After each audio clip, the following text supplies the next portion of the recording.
સ્વર્ણિમ Gujarat sports university અને Gujarat technological university એક સુલભ સમન્વય સાથે ફિઝિકલ એજ્યુકેશન અને સ્પોર્ટ્સ આ વિષયને સાંકળી અને online faculty development programme reinvigoration of physical education and sports માં આપણી સાથે જોડાયેલ માનનીય કુલપતિ શ્રી ડોક્ટર નવીનભાઈ શેઠ સાહેબ, માનનીય કુલપતિ શ્રી ડોક્ટર અર્જુનસિંહ રાણા સાહેબ, સ્વર્ણિમ ગુજરાત સ્પોર્ટ્સ યુનિવર્સિટીના રજિસ્ટ્રાર શ્રી સંજય જોશી સાહેબ, ગુજરાત ટેકનોલોજીકલ યુનિવર્સિટીના રજિસ્ટ્રાર ડોક્ટર કે એમ ખેર સાહેબ, અત્રે હું તમામ મહાનુભાવોનું મંજૂરી માંગીશ કે આ 7 દિવસીય ઓનલાઈન ફેકલ્ટી ડેવલપમેન્ટ પ્રોગ્રામ ના ઇનોગ્રલ સેશન પ્રારંભ કરવા માટે બંને કુલપતિશ્રીઓની અનુમતિ. પ્રણામ. Thank you sir. Gujarat technological university A technological શિક્ષણ ક્ષેત્રે ગુજરાતની સૌથી મોટી એકમાત્ર અને બેન્ચમાર્ક સેટ યુનિવર્સિટી. સ્વર્ણિમ ગુજરાત સ્પોર્ટ્સ યુનિવર્સિટી એટલે ગુજરાતની એકમાત્ર સ્પોર્ટ્સ અને ફિઝિકલ એજ્યુકેશન ક્ષેત્રે કાર્યરત બેન્ચમાર્ક એજ્યુકેશન આપતી સંસ્થા. આ બંને સંસ્થાનો સુલભ સમન્વય એટલે સ્પોર્ટ્સ યુનિવર્સિટી અને ટેકનોલોજીકલ યુનિવર્સિટી સાથેનું MOU. બંને માનનીય કુલપતિ શ્રીઓ ટેકનોલોજીમાં સ્પોર્ટ્સ આવે અને સ્પોર્ટ્સમાં ટેકનોલોજી આવે આના વિચાર સાથે આગામી 1 વર્ષમાં વિવિધ સારા કાર્યક્રમો સ્પોર્ટ્સમાં ટેકનોલોજીના પુનરુત્થાન અને ટેકનોલોજીના વિદ્યાર્થીઓને સ્પોર્ટ્સમાં વધુને વધુ અભિગમ કેળવાય એ પ્રકારની કાર્યવાહી માટે કાર્યરત રહેશે. તેનું પ્રથમ પગથિયું એટલે આ 7 દિવસીય પ્રોગ્રામ. આ 7 દિવસીય ઓનલાઈન ફેકલ્ટી ડેવલપમેન્ટ પ્રોગ્રામ ના વેલકમ એડ્રેસ માટે સ્વર્ણિમ ગુજરાત સ્પોર્ટ્સ યુનિવર્સિટીના ડિપાર્ટમેન્ટ ઓફ ફિઝિકલ એજ્યુકેશનના associate professor doctor Sudhir Kumar Sharma સાહેબને હું વિનંતી કરીશ. ડોક્ટર સુધીર કુમાર શર્મા સાહેબ. Good afternoon, one and all.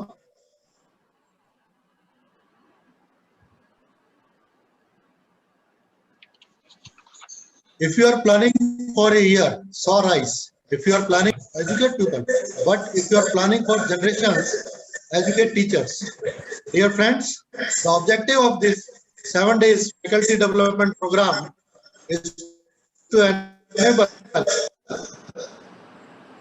the participants to understand and explore new trends in physical education as per the need of the time.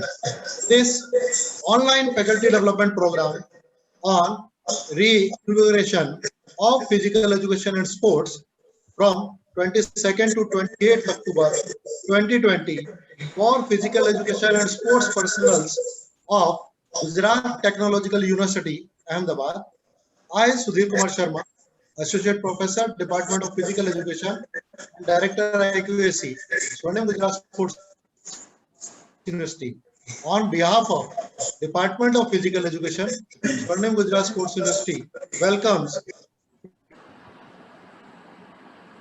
of this inaugural session of Gujarat Sports University. Welcome, sir. I welcome today's chief guest, Professor Naveen Sethji, Honorable Vice Chancellor, Gujarat Technological University, Ahmedabad. Welcome, sir. I welcome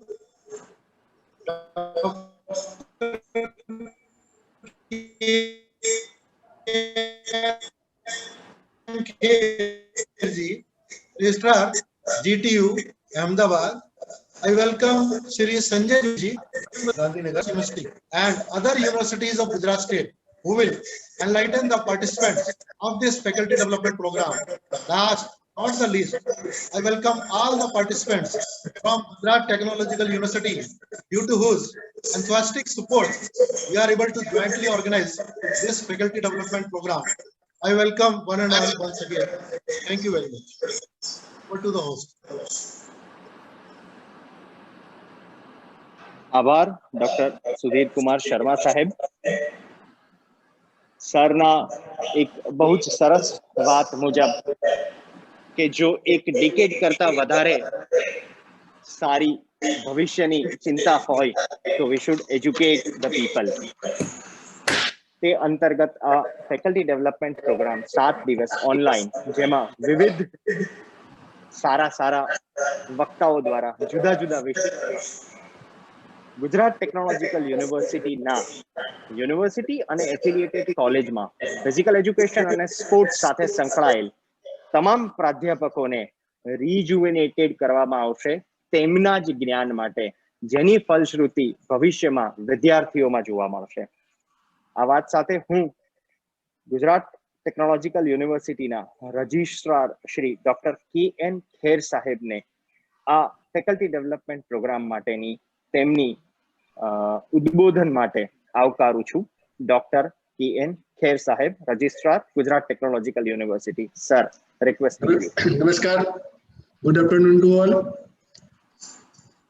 Gujarat technology યુનિવર્સિટીના અમારા કુલપતિ Shri professor નવીન શેઠ sir, એવા જ સ્વર્ણિમ Gujarat sports યુનિવર્સિટીના કુલપતિ Shri Arjunsinh Rana sir, સ્વર્ણિમ sports Gujarat યુનિવર્સિટીના કુલસચિવ શ્રી સંજય જોશી સાહેબ, coordinator Sudhir Sharma સાહેબ અને આ ફેકલ્ટી 7 દિવસીય ફેકલ્ટી ડેવલપમેન્ટ પ્રોગ્રામમાં જોડાયેલા તમામ પ્રતિભાગીઓ. ગુજરાત ટેકનોલોજીકલ યુનિવર્સિટી અને સ્વર્ણિમ સ્પોર્ટ્સ ગુજરાત યુનિવર્સિટી સામાન્ય રીતે સૌરાષ્ટ્ર ગુજરાત ટેકનોલોજી યુનિવર્સિટીમાં પહેલા એવું હતું કે ભાઈ ટેકનોલોજીના વિદ્યાર્થીઓ હોય એટલે એવું કે એ એન્જિનિયરિંગમાં કંઈક કામ કરે, ટેકનોલોજીમાં કંઈક કામ કરે. પરંતુ અમારા કુલપતિશ્રીનું સ્વપ્ન હતું કે ભાઈ ટેકનોલોજીનો વિદ્યાર્થી હોય તો એ એક મેરિટ વાળો સ્ટુડન્ટ હોય, અને મેરિટ વાળો સ્ટુડન્ટ હોય તો એ કોઈ પણ ક્ષેત્રમાં ભાગ લે તો એ જબરજસ્ત પરફોર્મન્સ આપી શકે. અને તેથી જ માનનીય કુલપતિશ્રીના વિઝન મુજબ અમે જુદા જુદા 4 ઝોનમાં યુથ ફેસ્ટિવલનું આયોજન કરીએ છીએ. એ ઝોનલ હોય છે, એ પછી ઇન્ટર ઝોનલ પ્લાનિંગ પણ કરવામાં આવે છે. સાહેબની દીર્ઘદ્રષ્ટિ મુજબ અમે અમારી ગુજરાત ટેકનોલોજી યુનિવર્સિટીની તમામ એફિલિએટેડ કોલેજમાં એક અધ્યાપકને, સામાન્ય રીતે કન્વેન્શનલ યુનિવર્સિટી જેવું ડાયરેક્ટર ફિઝિકલ એજ્યુકેશન એવી પોસ્ટ હજુ ટેકનિકલ ઇન્સ્ટિટ્યૂટમાં AICTE દ્વારા રેકમેન્ડ કરવામાં આવી નથી, પરંતુ હમણાં છેલ્લે જે એક પરિપત્ર કર્યો એમાં એ કહેવામાં આવ્યું છે, એટલે હવે કદાચ એ વાત આગળ વધશે. પરંતુ આમ છતાં જે ટેકનોલોજી સાથે સંકળાયેલો અથવા તો કોઈ એક અધ્યાપક છે, એ અધ્યાપકને આ જવાબદારી સોંપવામાં આવે છે અને એ જવાબદારી અમારા તમામ અધ્યાપકો છે એ સુપેરે પાર પાડે છે. પરંતુ અમારી એક કલ્પના હતી કે જે અમારા ટેકનોલોજીના પ્રાધ્યાપકો છે એમને જે ખરેખર ક્વોલિફાઈડ એટલે કે MPEd કહી શકાય અથવા તો એ લેવલના ડાયરેક્ટર ફિઝિકલ એજ્યુકેશન લેવલના ના હોય, પરંતુ એને તમામ રમતગમત માટેનું એના શું નિયમો હોય, એની શું વ્યવસ્થા હોય, એના માટે જો એક ફેકલ્ટી ડેવલપમેન્ટ પ્રોગ્રામ થાય તો અમે પણ એક સારી સ્ટેજ ઉપર અમારા વિદ્યાર્થીઓને લઈ જઈ શકીએ.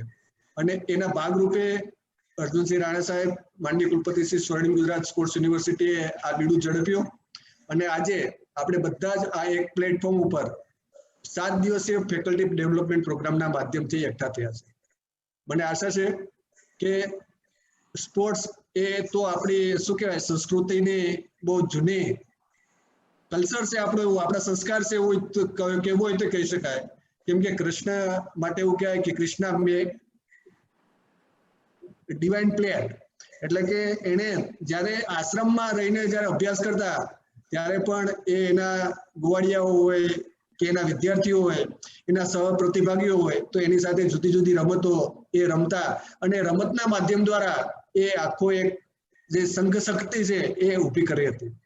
તો સ્પોર્ટ્સમાં ઘણા બધા ગુણ છે.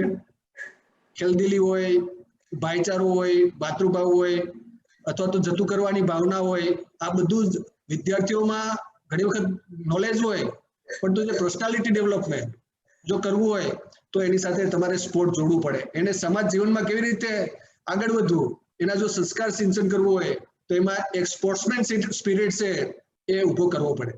અને એ સ્વર્ણિમ ગુજરાત સ્પોર્ટ્સ યુનિવર્સિટી અને ગુજરાત ટેકનોલોજી યુનિવર્સિટી એ આવા ફેકલ્ટી ડેવલપમેન્ટ પ્રોગ્રામ દ્વારા અધ્યાપકોને ટ્રેન કરે અને અધ્યાપકોનું નોલેજ એ વિદ્યાર્થીઓ સુધી જાય, એ આ ફેકલ્ટી ડેવલપમેન્ટનો પ્રોગ્રામનો આશય છે. મને આશા છે કે 100% આ પર્પસ સર્વ થશે. જય હિન્દ, જય ભારત. આભાર સર, ખૂબ ખૂબ આભાર. હું હવે વિનંતી કરીશ સ્વર્ણિમ ગુજરાત સ્પોર્ટ્સ યુનિવર્સિટીના માનનીય રજિસ્ટ્રાર શ્રી સંજય જોશી સાહેબ આ ફેકલ્ટી ડેવલપમેન્ટ પ્રોગ્રામ માટે તેમના ઉદ્બોધન માટે. શ્રી સંજય જોશી સાહેબ. Thank you, Nisarg Bhai. Honorable Vice Chancellor Shri, Gujarat Technological University. Honorable Vice Chancellor Shri Dr. Arjun Singh Ji Rana, Swarnim Gujarat Sports University. My colleagues in Sports University, Khair Sahib, Technological University na Registrar Shri, ne faculty members, the participants. Friends, what I wanted to say that has been partly said by Khair Sahib, because I am an engineer. One can take my example. I have played under 19 Hillshill. I have played Nehru Cup hockey, cricket, and also Subroto football while I was in school and college. Somebody asked me that how is it going to helpful to you as an engineer or as an administrator? But very correctly said by him that, okay, you develop a person, the sports develops a person. It is not only the physical ability or the strength that can be achieved by an individual, but it is the mindset, the attitude. That is not only advantage to the institution where he works, that is not only profitable to the company where he works, but it is overall advantages to the nation. So when you people are preparing future engineers and giving them the best things in the sports, you are preparing people, good human beings, and especially good engineers. So that is going to be very helpful for the society as a whole. Of course, somebody does yoga, as Baba Ramdev has very correctly said, that I am increasing the health value of this country. And of course, it has reduced the health expenditure, which is a burden on the state exchequer. So similarly, this has been done. Another point which I wanted to make was due diligence. There has been complaint that unemployment is a big problem. But I would like to ask those people that what is the level of employment that you people have tried to achieve while you were in college? And tell me very frankly, are there any merit students who pass out from the colleges are unemployed? No. So this is what exactly even we want to do as training institutions or academic institutions. We have to encourage the students that until and unless you do not take all the opportunities which are available qualitatively and with lot of effort, with lot of due diligence, if you don't reach up to a quality standards which are required by the market, you will remain unemployed, whatever degree you may have got. So second thing here I wanted to make a point is due diligence in what we say. And I am sure sports has got indicative results. So that will also imbibe the qualities of due diligence in the students. And thank you very much. Honorable both the Vice Chancellors, sir, you both have got together. And I think that is a confluence which was very much required. The technology, the knowledge, and then again, the sports that will give the attitude. Thank you. I think I have made my point, and I wish the organizers and people who are going to impart knowledge during the next 7 days, I wish you all the best. And I also want you to keep in mind, let it not have a training of routine kind what you have been doing. try and make it more effective, and you should always measure the impact and try and evaluate your own work. Nobody is complete. I don't say that quality may not be that good. It may be good, but let us try and take a pledge that whatever we do, we will do it of international standard, the best standards, and we should approve that. Thank you, sir. Thank you sir, thank you very much. Sports યુનિવર્સિટીનું સૌભાગ્ય છે કે એક administrator પણ sports university પાસે એવા છે કે જે પોતે ખૂબ સ્પોર્ટ્સમાં એચીવ કરી ચૂક્યા છે. ગુજરાત સ્ટેટની સ્પોર્ટ્સ યુનિવર્સિટી અને એના માનનીય કુલપતિ શ્રી કે જે પોતે 2 ડિકેડથી વધારે સમય એક્ટિવ સ્પોર્ટ્સને આપીને એક ઇન્સ્ટિટ્યુશન બિલ્ડિંગનું કામ હાથમાં લે, એ સ્ટેટ માટે, રમતગમત માટે, રમતવીરો માટે અને યુનિવર્સિટી માટે બધા માટે બહુ મહત્વની વાત છે. એનું જ એક પગલું એટલે રાજ્યની આખા રાજ્યમાં પોતાની કોલેજીસ ધરાવતી યુનિવર્સિટી સાથે MOU અને ત્યારબાદ તે MOU ના સફળ એક્ઝિક્યુશન માટે સૌથી પહેલું પગલું ટ્રેન ધ ટ્રેનર્સ. વધારે વિઝન માટે હું રિક્વેસ્ટ કરીશ honourable vice chancellor sir, Swarnim Gujarat sports university, doctor Arjunsinh Rana સરને. Doctor Arjunsinh Rana sir. व्यायामात् लभते स्वास्थ्यम दीर्घायुष्यम बलम सुखम आरोग्यम परमम भाग्यम स्वास्थ्यम सर्वार्थ साधनम. नमस्कार, प्रणाम, वंदनम. आज के फैकल्टी डेवलपमेंट प्रोग्राम में पधारे हुए परम आदरणीय, can you hear me? Am I audible? Yes, sir.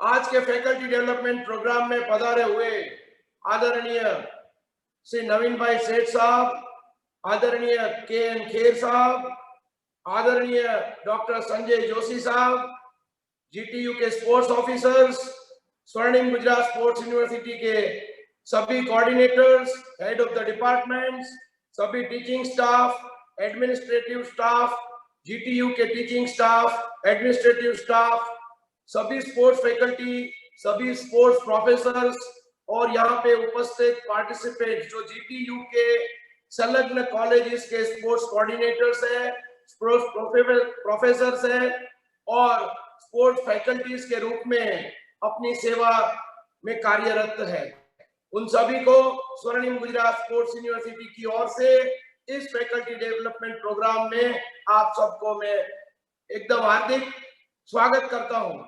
इस 7 दिन के फैकल्टी डेवलपमेंट प्रोग्राम में हमारे स्पोर्ट्स के एक्सपर्ट्स हमें अलग अलग स्पोर्ट्स के सब्जेक्ट्स में उसके विषय के अनुरूप हमें एक नया ज्ञान देंगे. मैं शुक्रगुजार हूं डॉक्टर नवीन भाई सेठ साहब का, जो हमारे भी गुरुजी रह चुके हैं, उनका कि उन्होंने स्वर्णिम गुजरात स्पोर्ट्स यूनिवर्सिटी के साथ हमारे साथ हाथ मिलाया और 1 साल के लिए स्पोर्ट्स के अलग अलग कार्यक्रमों को स्पोर्ट्स यूनिवर्सिटी के साथ रहकर टेक्निकल सपोर्ट लेके GTU संलग्न सभी कॉलेजेस में स्पोर्ट्स का डेवलपमेंट के लिए उन्होंने हमारे साथ एक नया अभिगम से एक प्रोग्राम तैयार करवाया. आज ये तो खाली सिर्फ ट्रेलर है, पिक्चर अभी बाकी है. मेरे पार्टिसिपेंट भाइयों, आप आगे आगे देखो कि हम लोग GTU और स्वर्णिम गुजरात स्पोर्ट्स यूनिवर्सिटी साथ मिलके स्पोर्ट्स को एक नया आयाम देंगे और आपकी इतनी बड़ी यूनिवर्सिटी जो भारत देश के अंदर अपना नाम रोशन कर रही है, उसके साथ हाथ मिला के उसके साथ हमें स्पोर्ट्स में आपको टेक्निकल सपोर्ट देने में हम भी अपने आप को बहुत ही आभारी और बहुत ही धन्यवादी समझ रहे हैं. सभी पार्टिसिपेंट्स अपनी अपनी कॉलेज में एक जैसा स्पोर्ट्स का प्रोग्राम कैसे चलाएं. अगर आपकी कॉलेजेस में जब भी जून महीने में स्टूडेंट्स आ रहे हैं, तो स्टूडेंट्स आने के टाइम आपको कौन कौन से प्रकार के टेस्ट करने हैं, उनके फिजिकल फिटनेस के कौन से टेस्ट करने हैं, उस टेस्ट का पैटर्न क्या होगा, how you will measure the test, और उसके अनुरूप आपको एक यूनिफॉर्म पैटर्न का प्रोग्राम इस प्रोग्राम के अंदर आपको फैकल्टी डेवलपमेंट प्रोग्राम में बताया जाएगा. उसके बाद आपको फिजिकल फिटनेस हर एक बच्चे की देख के उनके अनुरूप एक जनरलाइज प्रोग्राम और एक स्पेसिफिक स्पोर्ट्स का प्रोग्राम फिजिकल फिटनेस डेवलपमेंट के लिए आपको अपने बच्चों के ऊपर एक लागू करना होगा. उसको आपको एक प्रोग्राम इंप्लीमेंट करना होगा. उसके बाद 6 वीक के बाद आपको अगेन एक पोस्ट टेस्टिंग करना पड़ेगा, जिसके अंदर आपको पता चलेगा कि आपने अपने स्टूडेंट्स का फिजिकल फिटनेस का कौन सा लेवल आगे आपने मेंटेन किया, या आपने आगे उसका परफॉर्मेंस एनहांस करके आपने उसको आगे बढ़ाया। उसके बाद आपको इसके लिए आपको रिसर्च एंड डेवलपमेंट का भी एक नई दिशा, नया मोड मिलेगा। और स्पोर्ट्स के जितने भी हमारे प्रोफेसर जीटीयू में कार्यरत हैं, उनको अपना अपना पीएचडी करने में अपने अपने सैंपल्स, अपने अपने रिसर्च के नए टॉपिक भी इसी फैकल्टी डेवलपमेंट प्रोग्राम में आपको फाइनल करने का मौका भी दिया जाएगा। रिसर्च मेथोडोलॉजी क्या है, रिसर्च में स्पोर्ट्स में ट्रेनिंग क्या है, स्पोर्ट्स में आपको इंजरी प्रिवेंशन कैसे करना है, अगर आपको इंजरी प्रिवेंशन करने के बजाय इंजरी अगर हो रही है तो उस इंजरी को आपको रिहेबिलिटेट कैसे करना है, what is rehabilitation, how to know the mind of a player, how to know the mind of a student, उसकी भी आपको प्रैक्टिकल क्लिनिकल जानकारी भी यहाँ हमारे तज्ञ लोग देंगे। इसके अलावा परम श्रद्धेय मोदी जी का जो फिट इंडिया मूवमेंट का जो संकल्प, एक जन आंदोलन है, फिट इंडिया मूवमेंट सुनते ही हमारे दिमाग में मोदी जी छा जाते हैं। हमारे तो खून खून के अंदर, कतरे कतरे के अंदर मोदी जी का वो विजन इतना समा गया है कि हमें तो गुजरात के 6.5 करोड़ लोगों के तक ये विजन को पहुंचाना है। और हमारे निर्णायक मुख्यमंत्री माननीय श्री विजय भाई रूपाणी जी का फिट गुजरात का मिशन हमें सार्थक करना है। इसी को आगे बढ़ाते हुए इसी श्रृंखला में हमारा फिट इंडिया मूवमेंट को आगे चलाने के लिए हमारा जो बेस है वो हमारा फिजिकल एजुकेशन एंड स्पोर्ट्स है।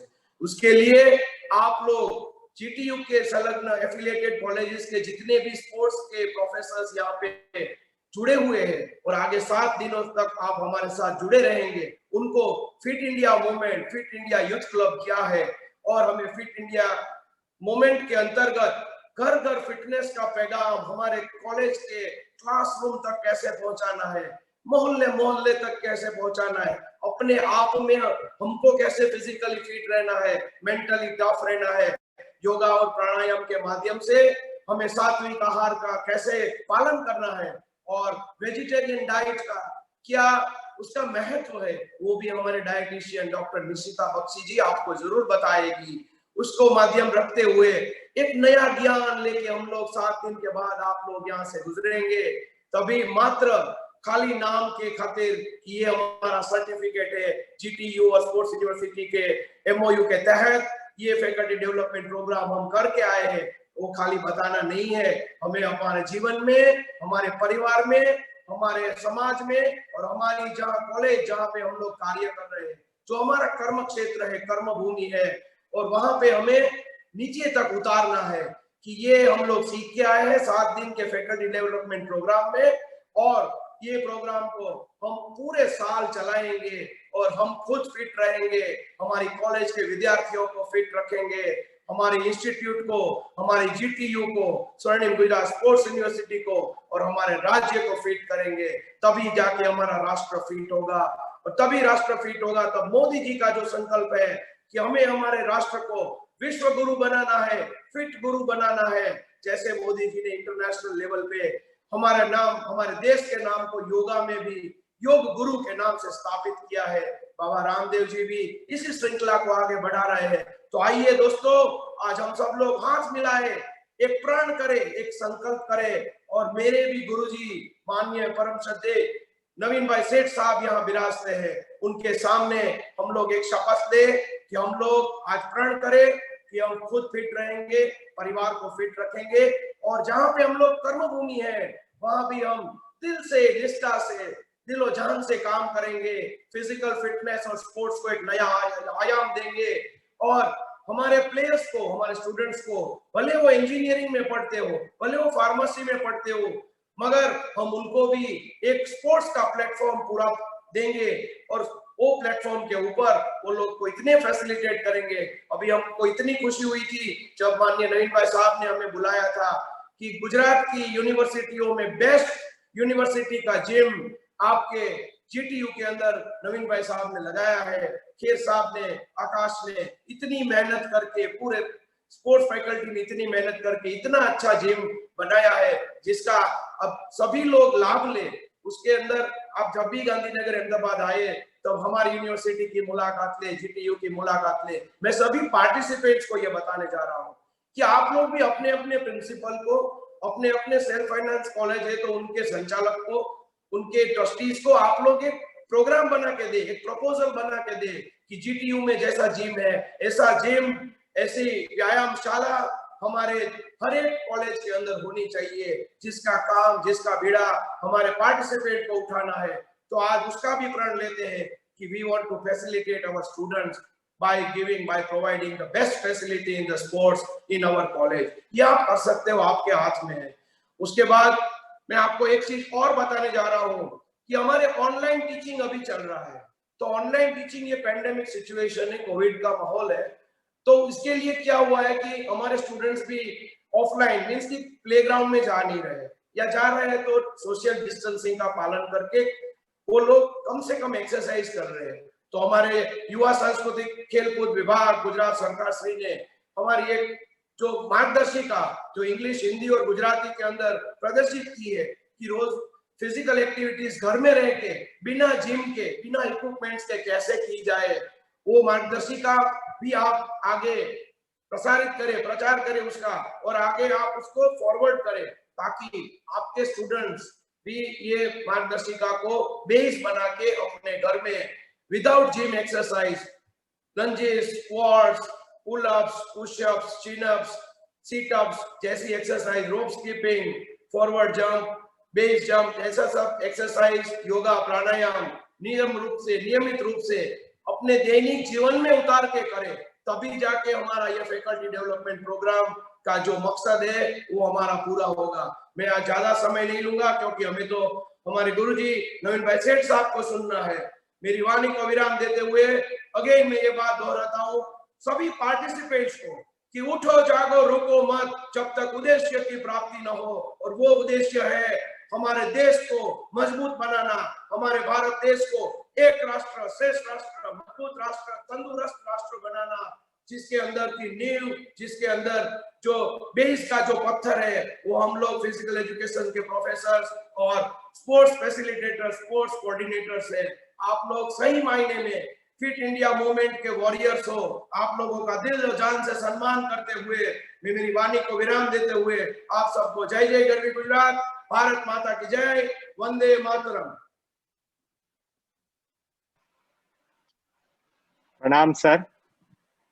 સરની આ જ વાણી, સરના આ જ શબ્દો હર હંમેશ કંઈક નવું, કંઈક આગળ, કંઈક વધુ કરવા માટે પ્રેરણા આપી જાય છે।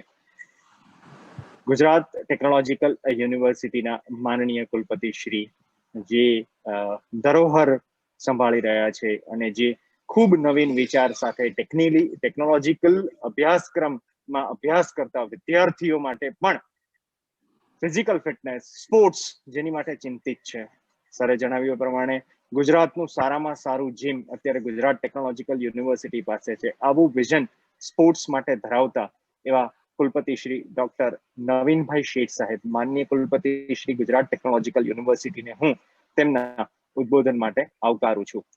ડોક્ટર નવીનભાઈ શેઠ સાહેબ, માનનીય કુલપતિ Shri Gujarat technological university.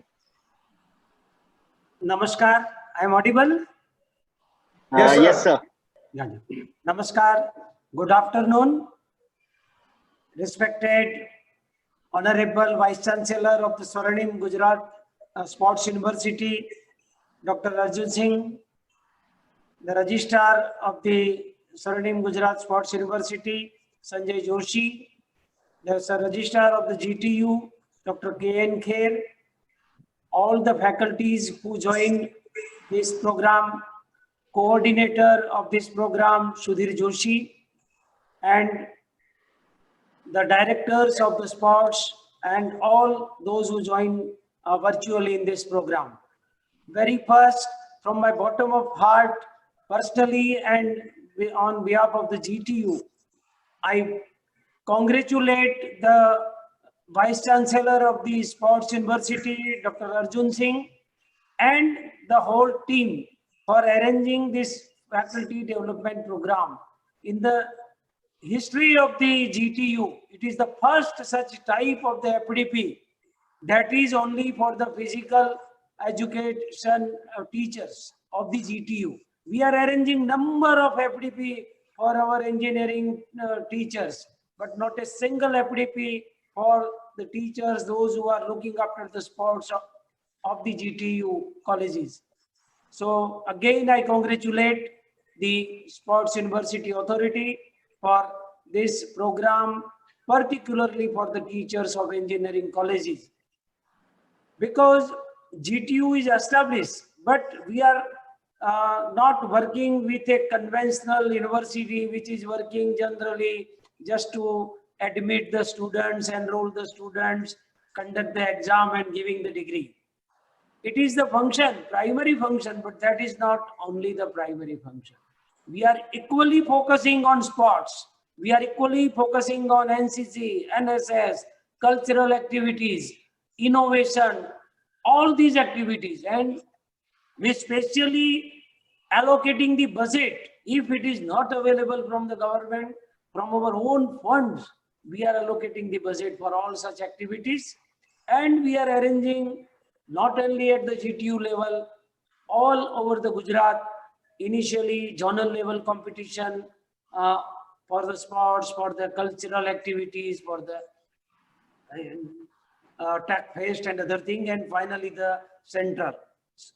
Because we wish that only the knowledge, only the degree is not important. The overall development of the student is necessary, the holistic development of the students, and that is only and only possible to nurture the students with their qualities.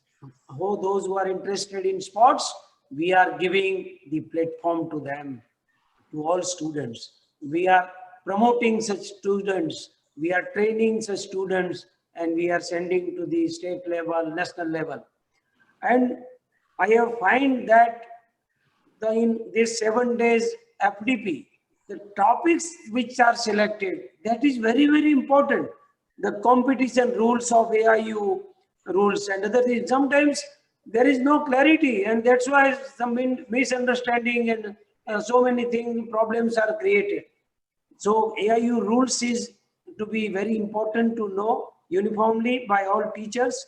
Designing of fitness program, first aid, fitness and wellness, holistic development, new trends of research in physical education, nutrition and diet planning, psychological aspect, physical fitness, writing of the research report for the physical education, anti-doping awareness. That is very, very important nowadays. So many problems at the national, international level. So that awareness is very important. Sports injury, sports training. So very, very important topic. So I also congratulate the teachers. I found the good number of the teachers are joined in this pandemic COVID-19. That so definitely this FDP, 7 days FDP is very, very useful to our teachers. I really obliged to the Sports University that my teachers will get the benefits, and it will be indirectly benefit to our students. So it is the vision of our Prime Minister, Honorable Prime Minister Narendra Bhai Modi, the Fit India movement, स्वस्थ भारत, सशक्त भारत का जो उनका स्वप्न है वो साकार करने के लिए कोई भी स्टूडेंट्स हो, इंजीनियरिंग का हो, मेडिकल का हो, फार्मेसी का हो, मैनेजमेंट का हो, कोई भी हो, वो अच्छा फिट होना चाहिए। जैसे विवेकानंद जी ने बताया था कि अभी थोड़े दिनों के लिए सभी अपने देवी देवता को एक तरफ रख दो और फुटबॉल के मैदान पर चले जाओ। ऐसा जो संदेश था विवेकानंद जी का, उनका भी संदेश था कि जिसका माइंड अच्छा होगा तो उसका अच्छा होगा, जो स्वस्थ होगा उसका माइंड अच्छा होगा। तो डेफिनेटली एफडीपी के इस आयोजन से पूरे गुजरात के हमारी जो इंजीनियरिंग कॉलेजेस के टीचर्स हैं उसको बहुत बेनिफिट होने वाला है, हमारे स्टूडेंट्स को भी बेनिफिट होने वाला है। मैं गुजरात टेक्नोलॉजिकल यूनिवर्सिटी की ओर से आभार व्यक्त करता हूं। धन्यवाद। भारत माता की जय। પ્રણામ સર, આભાર આપનો ખૂબ ખૂબ. આગળ હું વિનંતી કરીશ આ એફડીપી માટે દરેક પ્રકારનું કોઓર્ડિનેશન જેમના દ્વારા કરવામાં આવ્યું છે આપણા ડોક્ટર યજુવેન્દ્રસિંહ એલ જેઠવા સાહેબને, કે જે આ ફોર્મલ ઇનોગ્રલ ફંક્શન માટે તેમના વોટ ઓફ થેન્ક્સ પ્રપોઝ કરે. Doctor Yajuvendrasinh L Jethwa. Thank you, Pathak sir. નમસ્કાર સર. આ 7 દિવસીય ઓનલાઈન ફેકલ્ટી ડેવલપમેન્ટ પ્રોગ્રામમાં ઉદ્ઘાટન સેશન પ્રસંગે ઉપસ્થિત ડોક્ટર અર્જુનસિંહ રાણા, માનનીય વાઇસ ચાન્સેલર શ્રી સ્વર્ણિમ ગુજરાત સ્પોર્ટ્સ યુનિવર્સિટી, કે આવા કોઈ પણ કાર્યક્રમનું આયોજન કરવાનું હોય અમારે ત્યારે હર હંમેશ અમને પીઠબળ પૂરું પાડતા રહે છે. અને કોઈ પણ ગ્લિચ આવે, કોઈ પણ અમને હડલ્સ હોય તો એ સોલ્વ અમે વિચારીએ એની પહેલા જ સાહેબની પાસે જઈએ ત્યારે સોલ્વ થઈ ગયા હોય એ હડલ્સ. તો સાહેબનો હું આ તકે ખૂબ ખૂબ આભાર માનું છું કે આ કાર્યક્રમનું આપણે સફળ એક્ઝિક્યુશન કરી શક્યા. Thank you very much sir. આ કાર્યક્રમ જી સર. ગ્રેસ ઓફ ગોડ, ભગવાન. જી થેન્ક યુ સર. આ ઉદ્ઘાટન પ્રસંગે, આ કાર્યક્રમના ઉદ્ઘાટન પ્રસંગે ઉપસ્થિત પ્રોફેસર ડોક્ટર નવીન શેઠ, માનનીય vice chancellor Shri Gujarat technological university, કે સાહેબનો પણ હું આ તકે એટલા માટે આભાર માનું છું કે એક ફિઝિકલ એજ્યુકેશનના પર્સન જ જે ટેકનિકલ સબ્જેક્ટ્સ ઇલાબરેટ કરી શકે એ સારી રીતે ઇલાબરેટ કરી અને જે આખો કોન્સેપ્ટ છે એ ખૂબ સારી રીતે એક્સપ્લેન કરી અને એનું મહત્વ જે છે એ પાર્ટિસિપન્ટ સુધી પહોંચાડ્યું. અને આ જે એફડીપી પ્રોગ્રામ છે એનું સિગ્નિફિકન્સ અને ઓબ્જેક્ટિવ છે એ વધારે સારી રીતે ક્લિયર કરી શક્યા. અને આપની મોટિવેશનલ પ્રેઝન્સ માટે સાહેબ આપનો પણ ખૂબ ખૂબ આભાર. Thank you very much sir. આ ઉદ્ઘાટન પ્રસંગે ઉપસ્થિત Shri Sanjay Joshi sir, registrar Swarnim Gujarat sports university, અને doctor K N Kher sir, registrar Gujarat technological university, આપ સાહેબનો પણ હું ખૂબ ખૂબ આભાર માનું છું. આ કાર્યક્રમની અંદર અમને જે ટેકનિકલ સપોર્ટ પૂરો પાડવાના છે એવા તમામ એક્સપર્ટ કે જે શારીરિક શિક્ષણ અને રમતગમત ક્ષેત્રે વિવિધ વિષયોને આવરી લઈ અને આપણા પ્રતિભાગીઓને લાભાન્વિત કરવાના છે, તે સર્વેનો પણ હું આ તકે અહીંયા હાજર છે સેશનમાં, તેમનો પણ અને જે આગામી સત્રોમાં આપણી સાથે જોડાવાના છે તેમનો પણ હું ખૂબ ખૂબ આભાર માનું છું.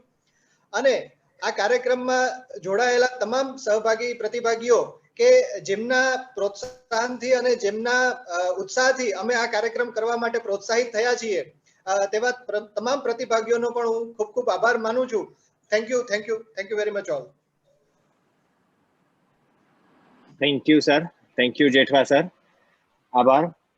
અત્રે 7 દિવસીય ફેકલ્ટી ડેવલપમેન્ટ પ્રોગ્રામના ઇનોગ્રલ સેશનને આપણે અત્યારે વિધિવત કન્ક્લુડ કરીએ છીએ. સર્વે મહાનુભાવોનો ખૂબ ખૂબ આભાર. ફરી એક વખત આજના પ્રથમ ટેકનિકલ સેશન તરફ આગળ વધવા માટે હું સર્વે મહાનુભાવો પાસેથી એક મંજૂરી માંગીશ અને ડોક્ટર વાય.એલ. જેઠવા સાહેબને વિનંતી કરીશ કે આજના ફર્સ્ટ સેશનના વિષય નિષ્ણાતશ્રીને દરેક પાર્ટિસિપન્ટથી અભિમુખ કરાવે. ડોક્ટર વાય.એલ. જેઠવા સાહેબ. Thank you very much Pathak sir. Once again આજે આપણે સાથે જે પાર્ટિસિપન્ટ્સને લાભાન્વિત કરવા માટે એક્સપર્ટ જોડાયેલા છે doctor Ravindrasinh Rajpurohit. At present, he is coordinating the Department of Advanced Training and Coaching, SGSU, Vadodara. Sir has vast experience of teaching and coaching. He has also served at LNIP Gwalior, and since 2015, he has joined Swarnim Gujarat Sports University, Gandhinagar. He also has good merit scholar in graduation and post-graduation. He has completed his diploma in basketball and he was the overall topper in sports science. With all sports discipline subjects, he has published more than 20 research papers in referred journal at national and international level.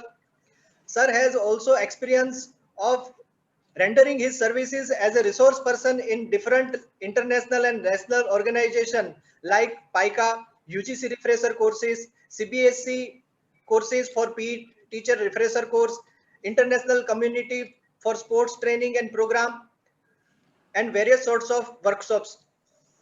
Sir has specialization in basketball, weightlifting, and gym operation. Sir has also specialized in sports biomechanics, sports training, sports coaching, fitness, and wellness.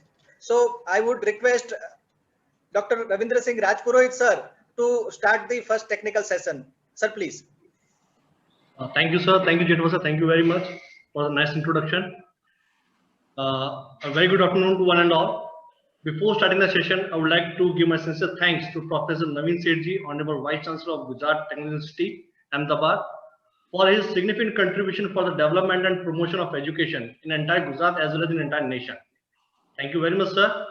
I also show my gratitude to our beloved Vice Chancellor of Swarnim Gujarat Sports University, Professor Arjun Singh Rana, sir, for hosting such an outstanding e-learning program for future teachers, coaches, sports coordinator, and definitely upcoming future of the nation.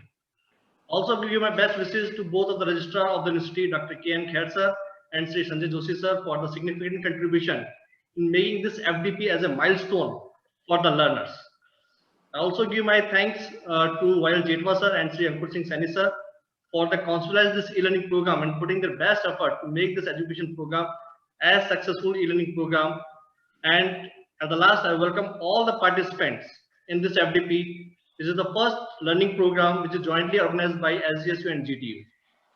So today we're just discussing on the periodization, which is my topic, and we discuss on the basics of periodization. So just I share my screen.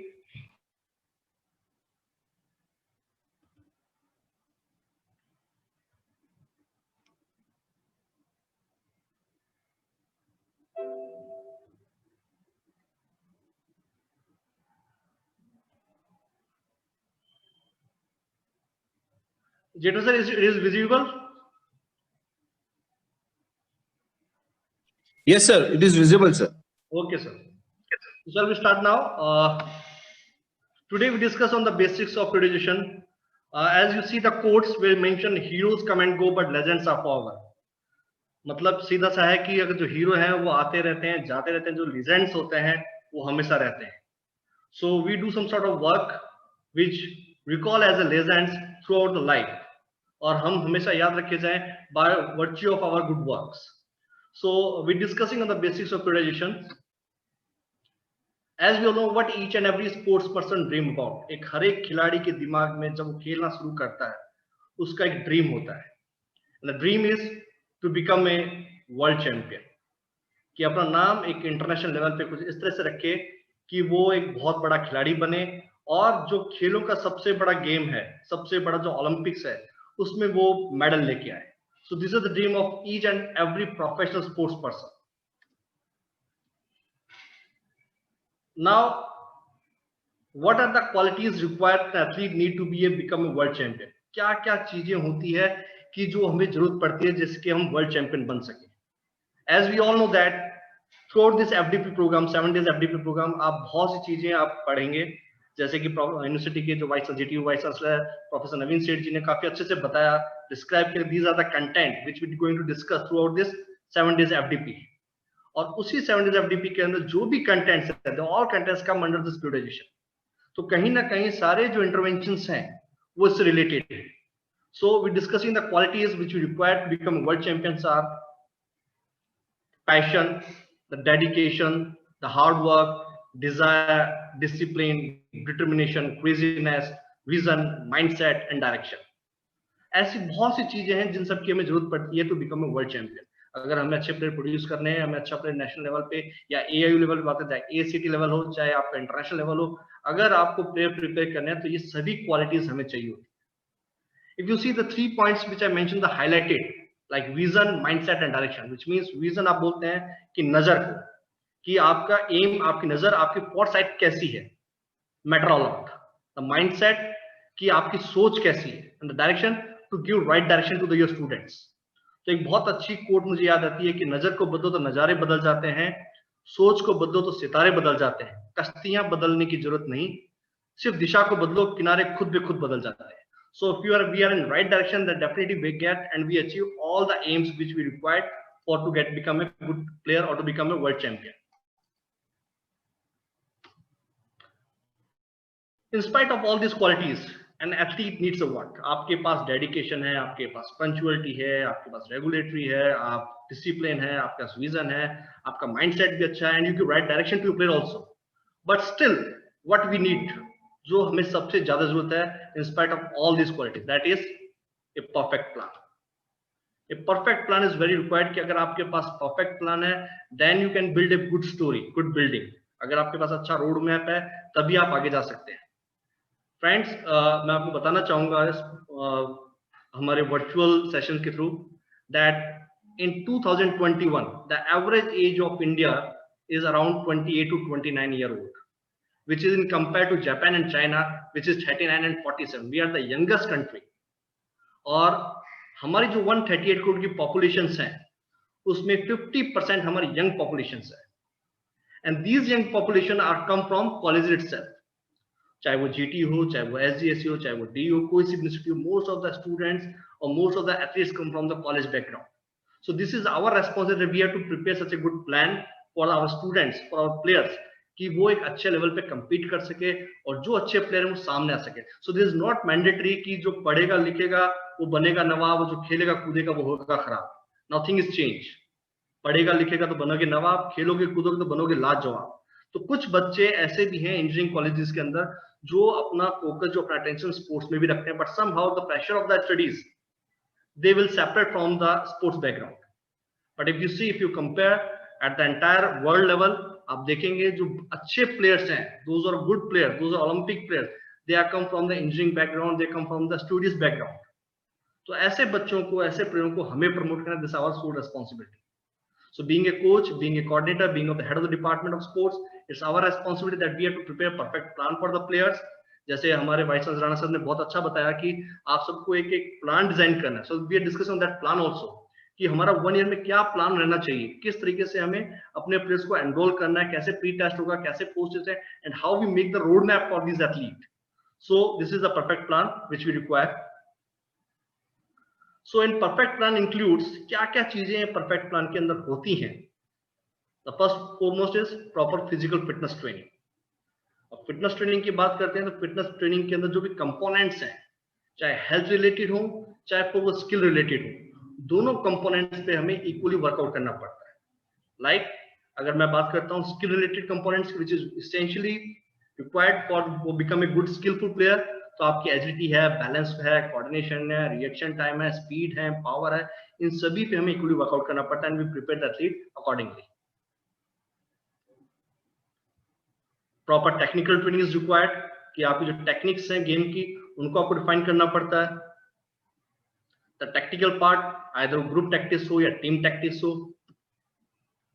Then proper nutrition, which is like diet, कि आपको nutrition में क्या लेना है, carbohydrate, protein, fat, vitamins, minerals, क्या उसका ratio है, क्या proportion रहना चाहिए. Proper environment related to environment of weather also, environment of sports also, कि आपके पास facilities कैसी है, आपका equipment कैसे है, आपको जो coaching कैसी मिल रही है, आपका training area कैसा है, आपके जो compete करने वाले player वो कैसे हैं, the come all are come in the environment. And the psychological training कि आप अगर देखते हैं एक अच्छे लेवल पे, इंटरनेशनल लेवल के ऊपर, I just give example of rifle shooting और पिस्टल शूटिंग की आप एग्जांपल लीजिए. The athletes who qualify for the national level और द वर्ल्ड चैंपियनशिप, उनका जो स्कोरिंग रहता है अराउंड 546, 538, अराउंड 2-3 पॉइंट्स का मार्जिन रहता है and they near about 100 participants, but जीतते कितने, hardly 3, gold, silver and bronze. तो ऐसी स्टेज पे आके आपका जो साइकोलॉजिकल प्रेशर है, आप उसको कैसे हैंडल करते हो और आप उसे कैसे ओवरकम करते हो and you win the medals in the competition. तो psychology training is very important part which we focus in the plan and many more things which we discuss in the plan.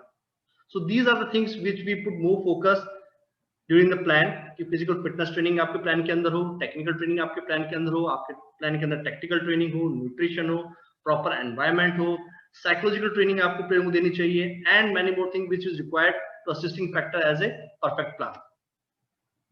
Now we discuss how to make the perfect plan, हम एक perfect plan कैसे बनाएं.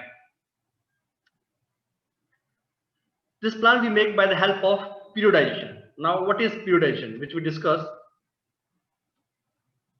Here the simply mean the periodization is the logical and systematic process of sequencing and integrating training intervention in order to achieve peak performance at appropriate time. अब जो periodization की मैंने बात कही आपसे, as we seen in the schools and colleges and universities, कि जो classes होते हैं उनको बोलते हैं first period, second period, third period. Now what is the mean of periods? Like first class में आपका मैथ्स का टीचर आ रहा है स्कूल्स के अंदर, सेकंड पीरियड में साइंस टीचर आ रहे हैं, थर्ड में आपके हिस्ट्री टीचर आ रहा है. So in each period the teacher will changes and the subject will changes. तो आपको हर एक फेज के अंदर हर एक पीरियड में कुछ ना कुछ चेंजेस मिलता है. Similar in context to sports, जो पीरियडाइजेशन है, पीरियड्स हैं, हर एक पीरियड में आपके जो ट्रेनिंग पैटर्न है, आपके जो वेरिएबल्स हैं, आपके जो ट्रेनिंग इंटेंसिटी कह सकते हैं, वॉल्यूम कह सकते हैं, वो सभी चीजें मॉड्यूल ऑफ ट्रेनिंग है, आपके एक्सरसाइज है, वो चेंज होती रहती है. So that's why we call it the periodization, कि हर एक फेज की अपनी एक वैल्यू है, अपनी एक इंपॉर्टेंस है, and with this importance or with this variables we keep changing on this our periodization.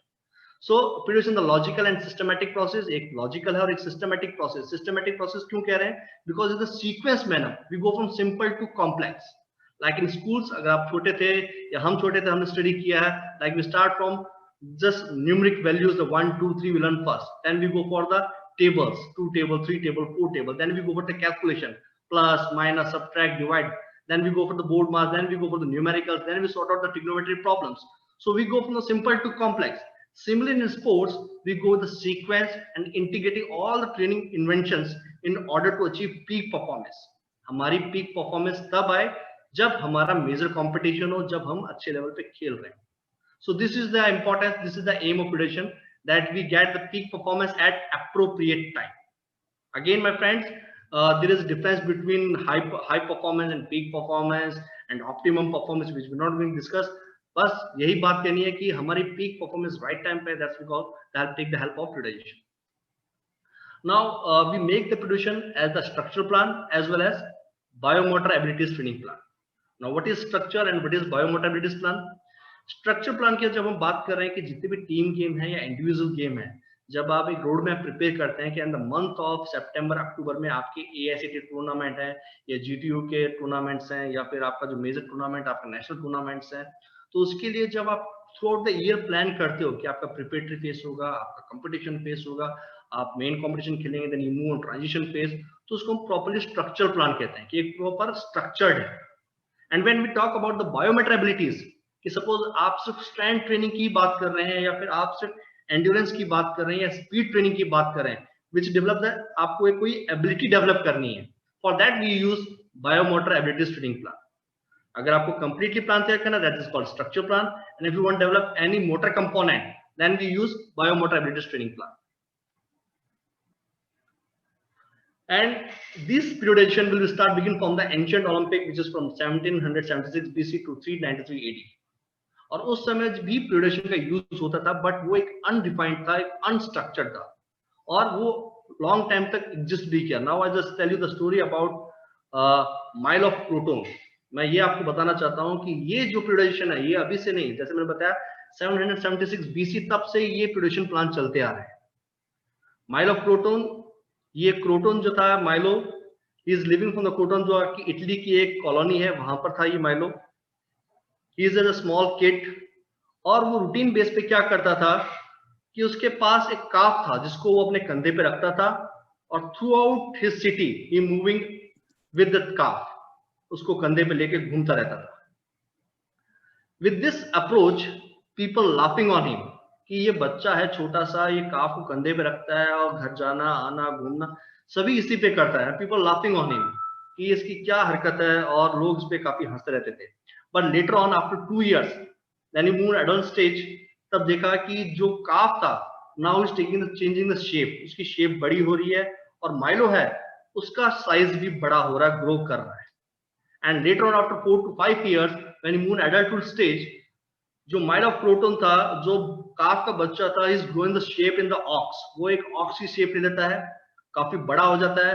And जो माइलो था उसका जो बिल्डअप साइज था, उसकी जो हाइपरट्रोफिक मसल्स थी, वो भी काफी ग्रो अप कर जाती है with the time. The thing is that कि उसने बचपन से लेकर एक रूटीन बना लिया था कि थ्रू आउट द डे वो उसको लिफ्ट करता था, दिन के 10-12 घंटे लेके उसे घूमता था, और उस चीज को उसने अडेप्ट कर लिया था। उसके जो फिजिकल वेरिएबल्स थे उसने उसको अडेप्ट कर लिया था। एंड लेटर ऑन जैसे जैसे वो ऑक्स का साइज बढ़ता गया, माइलो का साइज भी बढ़ता गया। सो this is just like approach कि एक रेगुलर ट्रेनिंग कर रहा है, वो रेगुलर इंटेंसिटी वॉल्यूम्स के साथ काम कर रहा है और धीरे धीरे अपने साइज को ग्रूव कर रहा है, प्लस जो उसका लोड कैपेसिटी था उसको भी वो बिल्डअप कर रहा है। And with this approach, the transformation begins. Transformation from initial stage with this and final stage is this. And the end result is he becomes the strongest person.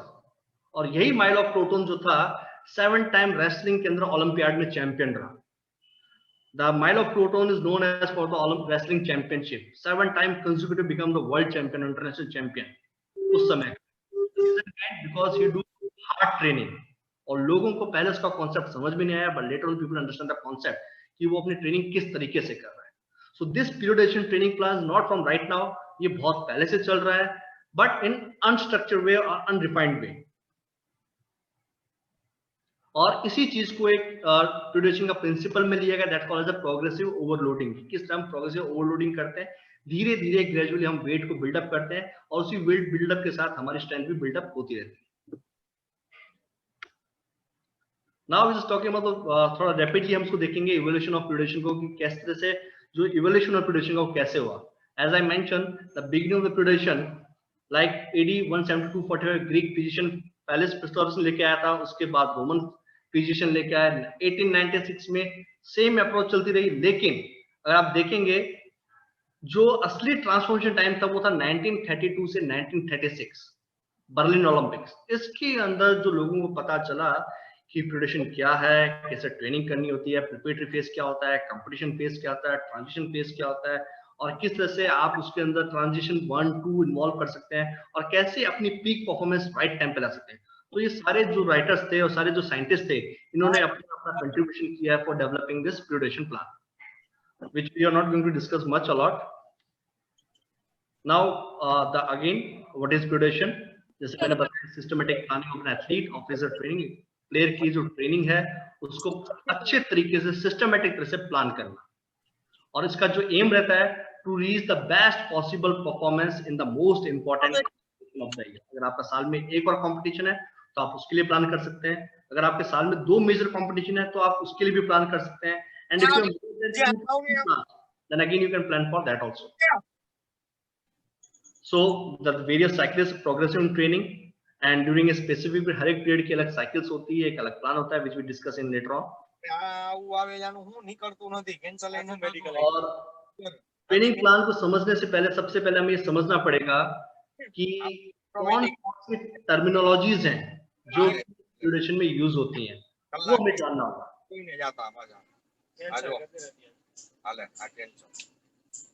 सबसे पहले हमें जानना होगा वॉल्यूम, कि वॉल्यूम क्या होता है। एक तो आगे मीटिंग है, ट्रेनिंग के अंदर हम बात करते हैं टाइम और ड्यूरेशन ऑफ ट्रेनिंग। अगर आपको बोलते हैं कि 10 मिनट आपको कंटिन्यूअस रनिंग करना है, या 20 सेकंड्स की आपको स्प्रिंट लगानी है, 30 मिनट्स आपको स्लो कंटिन्यूअस रनिंग करना है, that called as the volume of your training. ये आपका ट्रेनिंग का वॉल्यूम है। Volume also count as a distance, कि आप 5 किलोमीटर रनिंग कर रहे हैं, आप 10 किलोमीटर रनिंग कर रहे हैं, आप 100 मीटर के स्प्रिंट्स लगाए, that also again count as a volume. And third volume, load in resistance training. जब आप ट्रेनिंग करते हैं, आप लोड पुल अप लिफ्ट करते हैं 40 केजी या 70 केजी या 60 kg, 130 kg, again it's count as a volume. So volume को 3 तरीके से मेजर कर सकते हैं, in terms of duration, in terms of distance, in terms of load.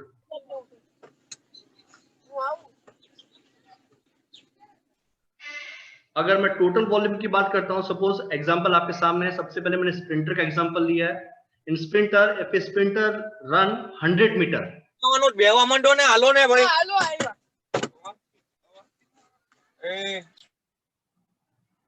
if a sprinter run 100 meter and the repeated number of repetition is 8 and total set is 3, तो आप देखेंगे 100 into multiply by 8 multiply by 3, then you get the exact value is 2.4 kilometer. This is your total volume.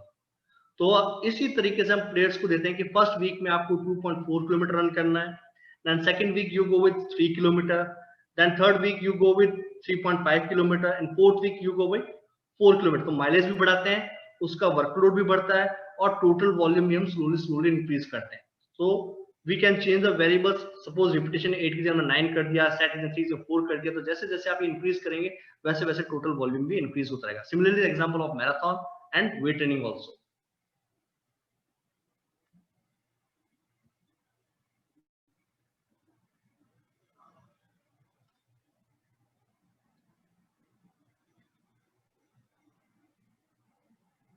Then we discuss about the intensity. Volume हम discuss किया, अब intensity क्या है? जो discuss the amount of work an athlete perform in per unit time. एक time में जो unit time है उस पे आप कितना अमाउंट ऑफ वर्क आप परफॉर्म कर, that's called the intensity. For example 100 metre sprinter, एक 100 मीटर स्प्रिंटर है, वो अपनी बेस्ट परफॉर्मेंस दे रहा है 11 सेकंड के अंदर, 11 सेकंड में 100 मीटर फिनिश कर देता है, देन हिज इंटेंसिटी इज 100%। अपनी 100% इंटेंसिटी से वो भागता है और 11 सेकंड में 100 मीटर फिनिश कर देता है। Similarly if we give timing 11.5 second, 11.5 second के अंदर वो 100 मीटर फिनिश करता है, then his intensity is 80%। उसकी इंटेंसिटी कितनी हो जाएगी? 80%। Similarly, if a coach say to you कि आपको आज 60% इंटेंसिटी के साथ रन करना है, then your timing is maybe 14 second, आप 100 मीटर 14 सेकंड में फिनिश करेंगे। So again there is a calculation, so for this total intensity हम चेकआउट करते हैं। See 80% इंटेंसिटी अगर आपको करना है तो force repetition 1 set, the set intensity is 80%। If you run with 85 and repetition is 4, set is 1, again set intensity is 85। जितनी आप इंटेंसिटी साथ रन करेंगे उतना आप इंटेंसिटी टाइमिंग के साथ आप कैलकुलेट कर सकते हैं।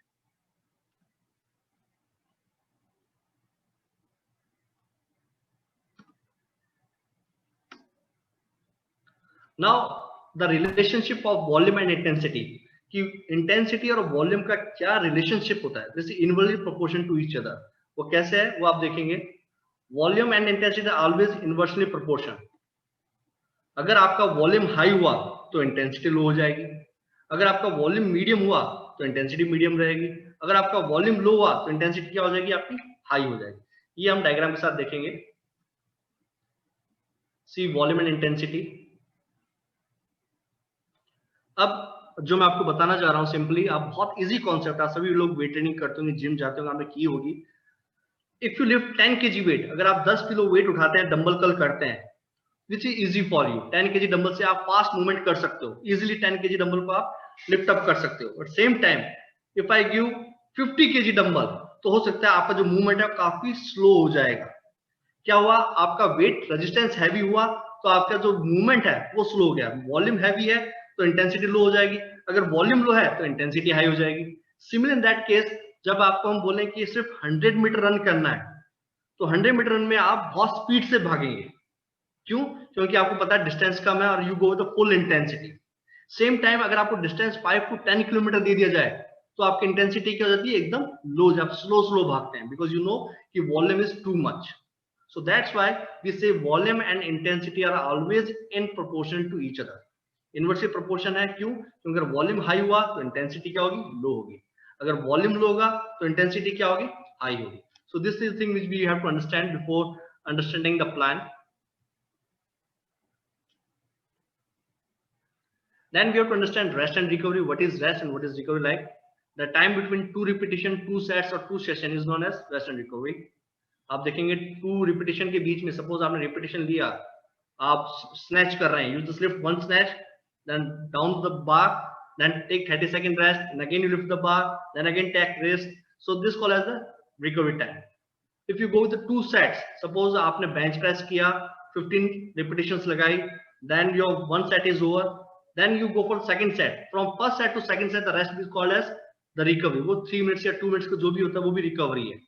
और 2 सेशन के बीच, आपने मॉर्निंग में सेशन किया और आप इवनिंग में सेशन कर रहे हो, तो उसके बीच का जो गैप है उसको भी हम रिकवरी या फिर आप रेस्ट टाइम बोल सकते हैं। So this we have to understand before consider the programme, कि आपको पता हो इंटेंसिटी क्या है, वॉल्यूम क्या है और रिकवरी क्या है। Now types of periodization. Periodization कितने प्रकार के होते हैं?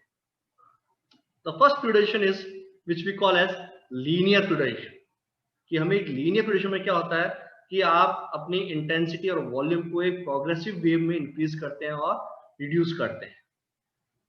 Now you can see these are the months, कि जैन टू लेकर दिसंबर तक आपने प्लान डिजाइन करना है। जनवरी, फरवरी, मार्च, अप्रैल, मई आपने मंथ्स ले लिए कि आप थ्रू आउट द ईयर का प्लान कर रहे हैं।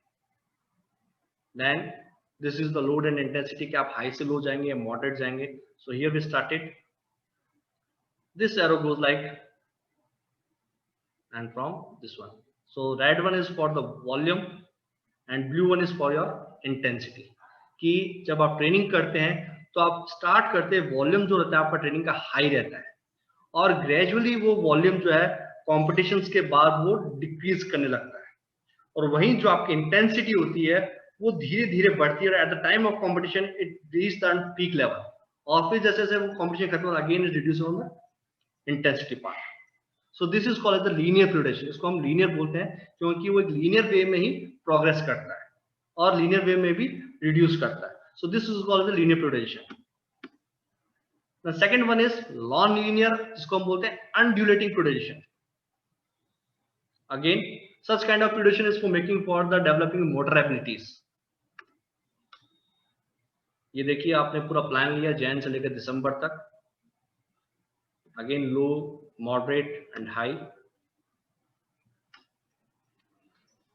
This is the volume.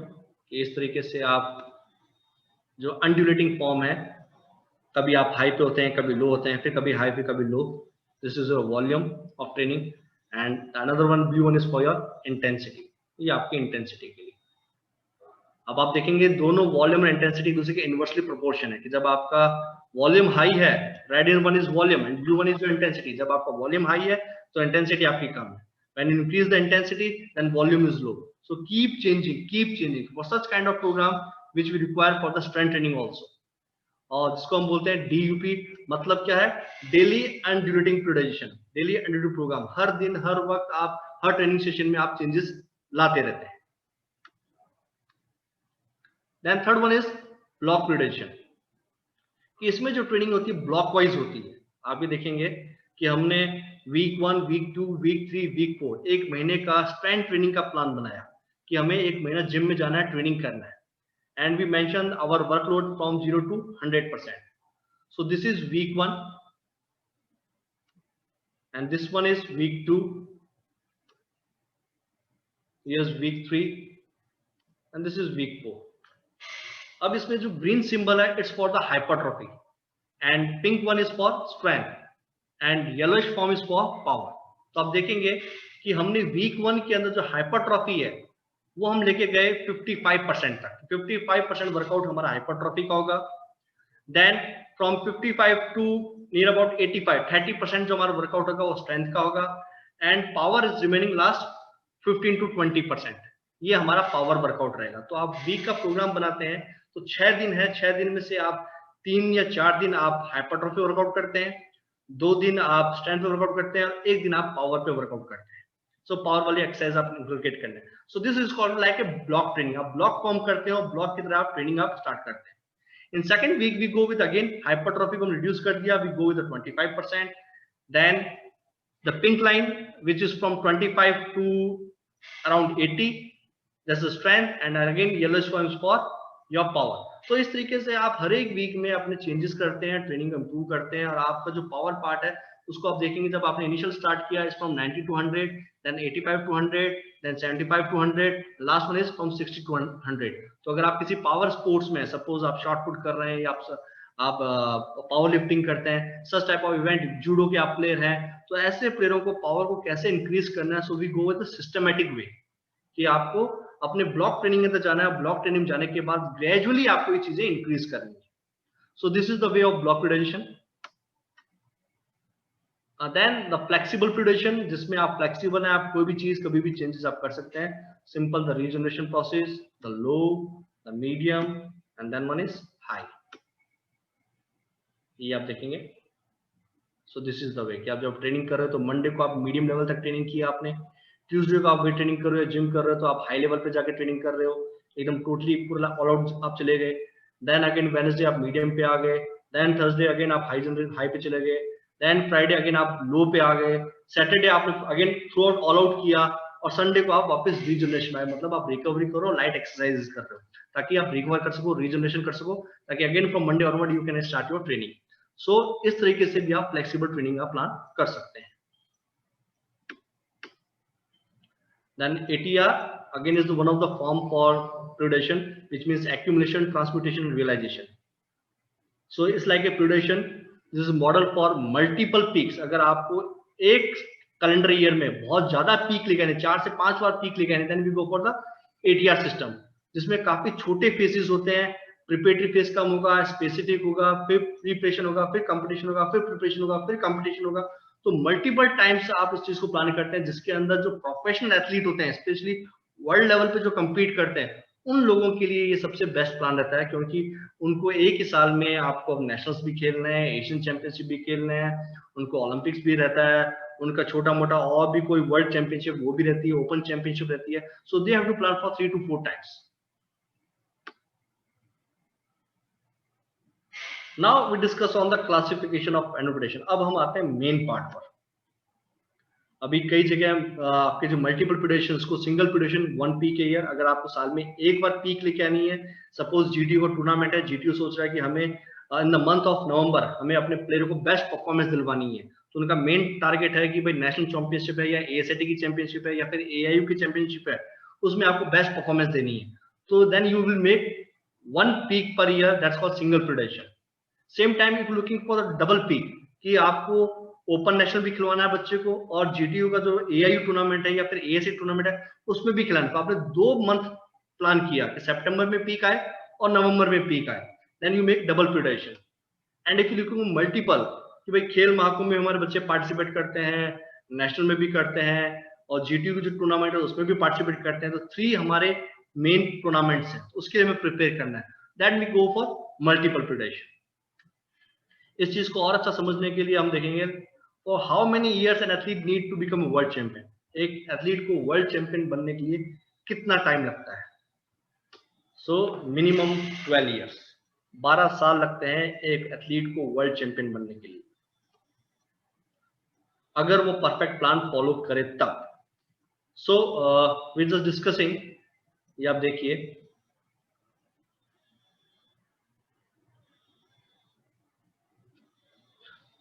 So this is the year कि हमने 12 साल के लिए वर्ल्ड चैंपियन प्रिपेयर करना है. हमारे पास 12 इयर्स है. तो in down side down line I mention X axis और वाई एक्सिस पे जो आप देखेंगे, तो मैंने फर्स्ट वाई एक्सिस लिया है कि 0 to 12 इयर्स, एंड एक्सिस से I just go with the performance. तो कैसे आपके परफॉर्मेंस एनहांस करती है.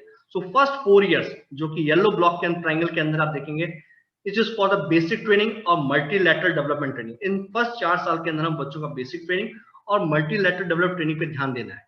The next 4 years for intermediate training और स्पेशलाइज्ड ट्रेनिंग देते हैं, and last 4 years for advance training और high performance training. Now the question is कि जीटीयू में अगर मान लो आपके पास बच्चे आते हैं, आफ्टर 12th के पास बच्चे आपके पास आते हैं, ग्रेजुएशन करते हैं और मास्टर्स करते हैं, hardly they stay with 4 to 5 years. और जो बच्चे आपके पास इंटरमीडिएट ग्रीन ब्लॉक के अंदर आपके पास आते हैं, उनको आप अच्छे से लेवल पे प्लेयर को तैयार कर सकते हैं, because the first 4 is already learn. Because अगर वो खिलाड़ी है, तो स्टेट में पार्टिसिपेट किया है, नेशनल खेला है, तो उसने बेसिक लेवल की ट्रेनिंग कर रखी होती है, मल्टी लेवल उसका प्रिपेयर रहता है. Then we have to prepare from intermediate training phase, जो और स्पेशलाइज्ड ट्रेनिंग फेज. तो ये ग्रीन ब्लॉक हमारे पास आता है, इसमें हमें उसे प्रिपेयर करना है. But to understand the prediction, उस प्रेडिक्शन को समझने के लिए हम डिस्कस कर रहे हैं कि 1 ईयर का प्लान कैसे डिजाइन होगा. तो आउट ऑफ दिस 4 ईयर हमने 1 ईयर का प्लान लेना है. सपोज ये तो रोड मैप रहता है प्लेयर का कि फर्स्ट 4 ईयर अगर वो प्लान अच्छे से करता है, प्रैक्टिस करता है, then he become a state champion. And if it train very well for the 8 years, then he become a national champion. और वही प्लेयर 12 साल तक एक अच्छी ट्रेनिंग पैटर्न को फॉलो करे, अच्छे प्लान को फॉलो करे, प्रॉपर ट्रेनिंग करे, प्रॉपर डाइट ले, proper recovery, then he become a world champion. Now we just focus on this 4 year plan, कि हमने जो स्टार्टिंग का 4 ईयर वो देखना है. This 4 year call as a quadrennial plan. तो जैसे आपको पता है कि 1 ईयर प्लान सिंगल है, 2 ईयर डबल है, 3 को ट्रिपल बोलते हैं, 4 को क्वाड्रिनल बोलते हैं, 5 को पेंटा, 6 को हेक्सा, 7 को सेप्टा, 8 को ऑक्टा. सिमिलरली 4 ईयर प्लान को हमने क्वाड्रिनल प्लान लिया है. Now discussing on this 0 to 1 year, कि अगर हमें एनुअल प्लान प्रिपेयर करना हो तो हम कैसे करें. So we take this annual plan, and this annual plan divided into 3 cycles. There are different cycles. The first cycle is macro cycle, which is from 2 years, 3 months to 1 year. Then mesocycle, which is from 2 weeks to 3 months, and last micro cycle, which is from 3 days to 7 days. तो ये cycles होती हैं. cycles में हम हर एक cycle का अपना अपना एम है, अपना टारगेट है उसको फुलफिल करने का। लेकिन macro cycle is the biggest cycle which is from 3 months to 1 year. Then the second cycle is mesocycle, which is from 2 weeks to 3 months. And last, the smallest cycle is called the microcycle, which is from 3 days to 7 days.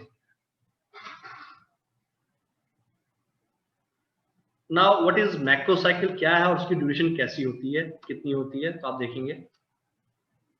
अभी आप देखिए, if you see this yellow line, तो आप उसमें देख रहे होंगे कि 12 महीने के अंदर जो परफॉर्मेंस का ग्राफ है, परफॉर्मेंस की जो लाइन है, वो कितनी बार पीक गेन किया है? Around 3 times। 3 times आप देखेंगे इसमें पीक आया हुआ है। This is the first time, then second peak, then is third peak. तो ये आप देखेंगे 3 पीक इस पे आ रखी है, 3 peaks। The first peak is on the 4 month, 4 month के टॉप पे फर्स्ट पीक आई है, देन 8 month, देन अराउंड 10.5। तो इन 3 जगह पे 3 पीक आई है, विच मीन्स कि आपका प्लेयर आपको महाकुंभ के लिए भी प्रिपेयर कर रहा है, ट्रेनिंग चल रही है, वो नेशनल चैंपियनशिप भी खेलना चाहता है और वो जीटीयू की चैंपियनशिप भी खेलना चाहता है। So for that we go with 3 peaks। और 3 peaks को हमने कितना मैक्रोसाइकिल चाहिए? We go for 3 macrocycle, macrocycle 1, macrocycle 2 and macrocycle 3। तो जितनी पीक होगी हमारा मैक्रोसाइकिल उतनी बार हो जाएगा, but not more than 4 to 5, right? Because the ultimate time is start from 3 months। 3 months का हम टाइम लेके चलते हैं कि 3 months से लेकर 1 year तक एक मैक्रोसाइकिल बनती है। तो max we go with the 4 macros and not more than that. Same time, if we go for the peak, कि हमारे प्लेयर की पीक 2 बार आनी चाहिए। एक हमारा ओपन नेशनल्स है, एक हमारे एएसीटी टूर्नामेंट्स है। तो इन 2 में हमारी फुटबॉल टीम है या फिर हमारा जो कोई जूडो प्लेयर है या कोई वेट लिफ्टिंग प्लेयर है, उसकी पीक आनी चाहिए। Then we make 2 macrocycles, macrocycle 1 and macrocycle 2, right? Similarly आप देखेंगे अगर आपको एक बार ही पीक लेके आनी है कि हमारा प्लेयर खेलो इंडिया कॉलेज लीग के अंदर परफॉर्म कर रहा है, या फिर हमारा प्लेयर एसीटी में परफॉर्म कर रहा है, या फिर हमारा प्लेयर एएम में परफॉर्म कर रहा है उसका, या एशियन गेम्स में पहुंच गया उसको परफॉर्म कर रहा है, तो ऐसे प्लेयरों के लिए हमें 1 पीक ही चाहिए। तो 1 पीक के लिए हमें प्रॉपर डिजाइन क्या चाहिए? 1 मैक्रोसाइकिल। तो जितनी पीक बढ़ती जाएगी उतनी मैक्रोसाइकिल आपकी चेंजेस होती जाएगी। Now we're discussing the phases of annual training plan.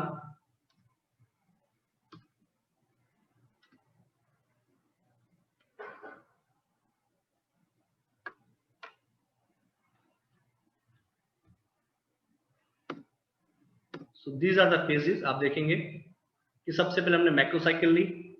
1 मैक्रोसाइकिल के अंदर हमने नियर अबाउट 8 मेसोसाइकिल्स ली, देन माइक्रोसाइकिल्स, और उसके बाद फर्स्ट 6 month वो हमने दिया है प्रिपरेटरी फेज को, the next 4 month for competition phase, last 1.5 month for transition phase.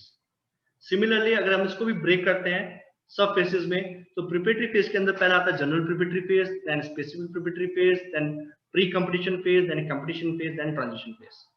तो मैं इसको थोड़ा एलोबरेट करना चाहूंगा कि इसी तरीके से हमें प्लान डिजाइन करना होता है कि अगर आपके पास 1 साल है तो उस 1 साल में आपकी जो मैक्रोसाइकिल 1 डिजाइन हुई है उसमें आपने डिफरेंट 8 मेसोसाइकिल्स देनी है।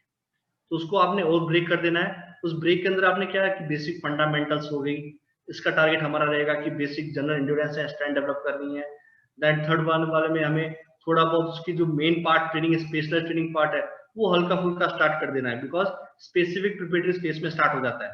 Then we go with basic techniques, then we go for the tactics, then we go for the high intensity exercises. Then the month of like 6th और 7th मैक्रोसाइकिल मेसोसाइकिल्स है, उसमें हमें कंपटीशन खेलना है। Last mesocycle is for the regeneration process which we call the recovery और rest. और इसी तरह हमने माइक्रोसाइकिल डिवाइड कर देनी है अलग अलग तरीके से।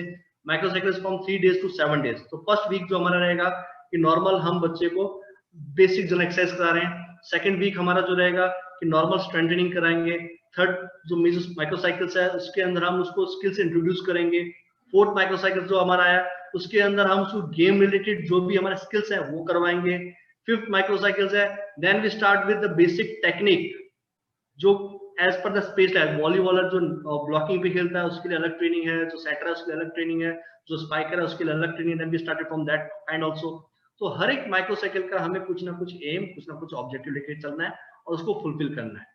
सो the phases like preparatory, competition, transition phase. तो preparatory again general preparatory phase में हम जनरल तरीके से प्लेयर को प्रिपेयर करते हैं। स्पेसिफिक प्रिपरेटरी के अंदर जो स्पेसिफिक पार्ट है गेम रिलेटेड ट्रेनिंग है वो हम स्टार्ट कर देते हैं। प्री कंपटीशन फेज में जो गेम की रिक्वायरमेंट क्या है उसके हिसाब से हम हाई इंटेंसिटी पे जाकर ट्रेनिंग करते हैं प्री कंपटीशन फेज में। Then the competition phase, then transition phase. Now जो मैंने बताया general preparatory, specific preparatory, pre competition, competition phase and transition phase, उसको हम डिस्कस कर रहे हैं। तो जनरल प्रिपरेटरी में क्या क्या चीजें रहती है? सबसे पहले gradually increase in volume and reaching towards the high volume. हम वॉल्यूम को बढ़ा के चलते हैं और धीरे धीरे इसमें जनरल प्रिपरेटरी हाई वॉल्यूम तक ट्रेनिंग लेके जाते हैं। मतलब आप जो ट्रेनिंग कर रहे हैं तो स्टार्टिंग में बच्चों को हम दिन में 2 घंटे के लिए बुलाते हैं कि 2 घंटे ट्रेनिंग होगी, देन ग्रेजुअली 2.5 घंटा हुआ, फिर 3 घंटे हुए, फिर 4 घंटे हुए। तो जो स्टार्टिंग फेज होता है उसमें हम उसका वॉल्यूम बढ़ाते हैं, up to 4 to 5 hours training करवा देते हैं ग्रेजुअली, नॉट इंस्टेंटली कि हाँ 1-2 महीने बाद, 3 महीने बाद, 4 महीने बाद हम उसको उस लेवल पर ले जाते हैं। Then intensity will be low initially and increase in progressive manner. और स्टार्टिंग के अंदर इंटेंसिटी लो रहती है, ठीक है।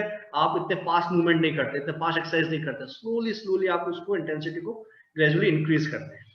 और इस फेज के अंदर कोई भी कंपटीशन नहीं करवाना चाहिए, क्योंकि स्टार्टिंग में बच्चों को पता नहीं होता किस तरह परफॉर्म करना है, किस तरह खेलना है, और स्टार्टिंग में हमने कंपटीशन करवा दिए तो chances of injuries are more.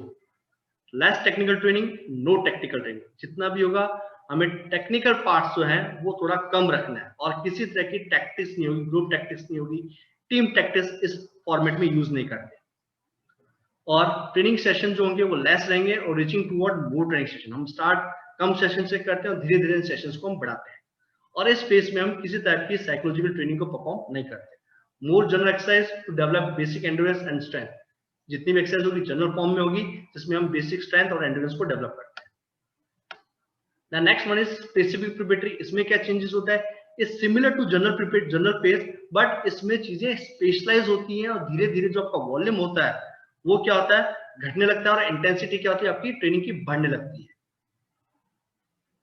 And rest of the things are similar to general preparatory phase.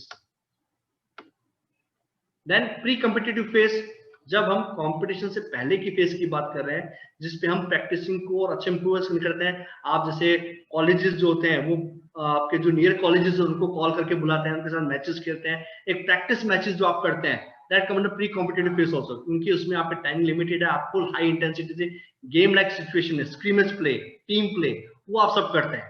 So again इसका मतलब प्री कंपटीशन फेज। उसमें क्या क्या रहना चाहिए? Gradually decrease in training volume, आपका ट्रेनिंग वॉल्यूम डिक्रीज हो जाएगा, आपकी जो इंटेंसिटी है ग्रेजुअली इंक्रीज करेगी। Competition frequency will be increase, आपके कंपटीशन भी बढ़ते हैं कि सुबह आपको इस कॉलेज के साथ खेलना है, शाम को इस कॉलेज के साथ खेलना है, ताकि आप प्रैक्टिस मैचेस करते हैं, ताकि आप अपनी टीम को सेटअप कर सकें, आप गेम लाइक सिचुएशन में परफॉर्म कर सकें। Gradually decrease in number of training sessions, आप जो ट्रेनिंग सेशंस हैं उसको भी आप धीरे धीरे डिक्रीज करते हैं। क्यों? क्योंकि आप कंपटीशन एरिया में जाने वाले हैं, आप कंपटीशन फेज में जाने वाले हैं। मोर साइकोलॉजिकल ट्रेनिंग, और इस फेज में हमें साइकोलॉजिकल ट्रेनिंग है वो सबसे ज्यादा चाहिए, क्योंकि इसके अंदर जो प्लेयर्स की टेक्निक्स होती है, प्ले की टैक्टिक्स होती है, प्ले का एफर्ट होता है, वो ऑलमोस्ट सभी प्लेयर का सेम होता है। But some time we get the fear to see the opponents. हम अपोनेंट की स्किल्स को देख के, अपोनेंट के रिकॉर्ड्स को देखकर, अपोनेंट के स्टैट्स को देखकर घबरा जाते हैं। तो इसलिए हमें जरूरत है कि इस समय हम प्लेयर्स को ज्यादा साइकोलॉजिकल ट्रेनिंग दें, ताकि वो अपने मेजर कंपटीशन के लिए अच्छे से माइंड मेकअप कर ले और वो अच्छे से परफॉर्म कर सके। More specific exercise to increase and maintain performance, और हम कोशिश करते हैं कि ज्यादा ज्यादा स्पेसिफिक एक्सरसाइज करवाएं ताकि उसकी परफॉर्मेंस जो है मेंटेन रहे, परफॉर्मेंस डिटोरिएट ना हो। The next one is competition phase. जब हम कंपटीशन एरिया में पहुंच चुके हैं, मतलब आप टूर्नामेंट का 15 डेज या फिर 20 डेज है जहां आप खेलने के लिए बाहर गए हैं, तो वो आपको जो कंपटीशन फेज है उसमें आपको क्या ध्यान में रखना है कि आप ट्रेनिंग वॉल्यूम को डिक्रीज कर दीजिए। आप उस समय वहां कहीं जाकर बाहर, सपोज आप गुजरात में हम खेल रहे हैं लेकिन कंपटीशन हमारा बॉम्बे में या फिर आप साउथ में आप कहीं जाते हैं, तो वहां जाके आपको कंटिन्यू 4 से 5 घंटे ट्रेनिंग नहीं करनी है। उस समय आपको अपने ट्रेनिंग वॉल्यूम क्या है, डिक्रीज कर देना है।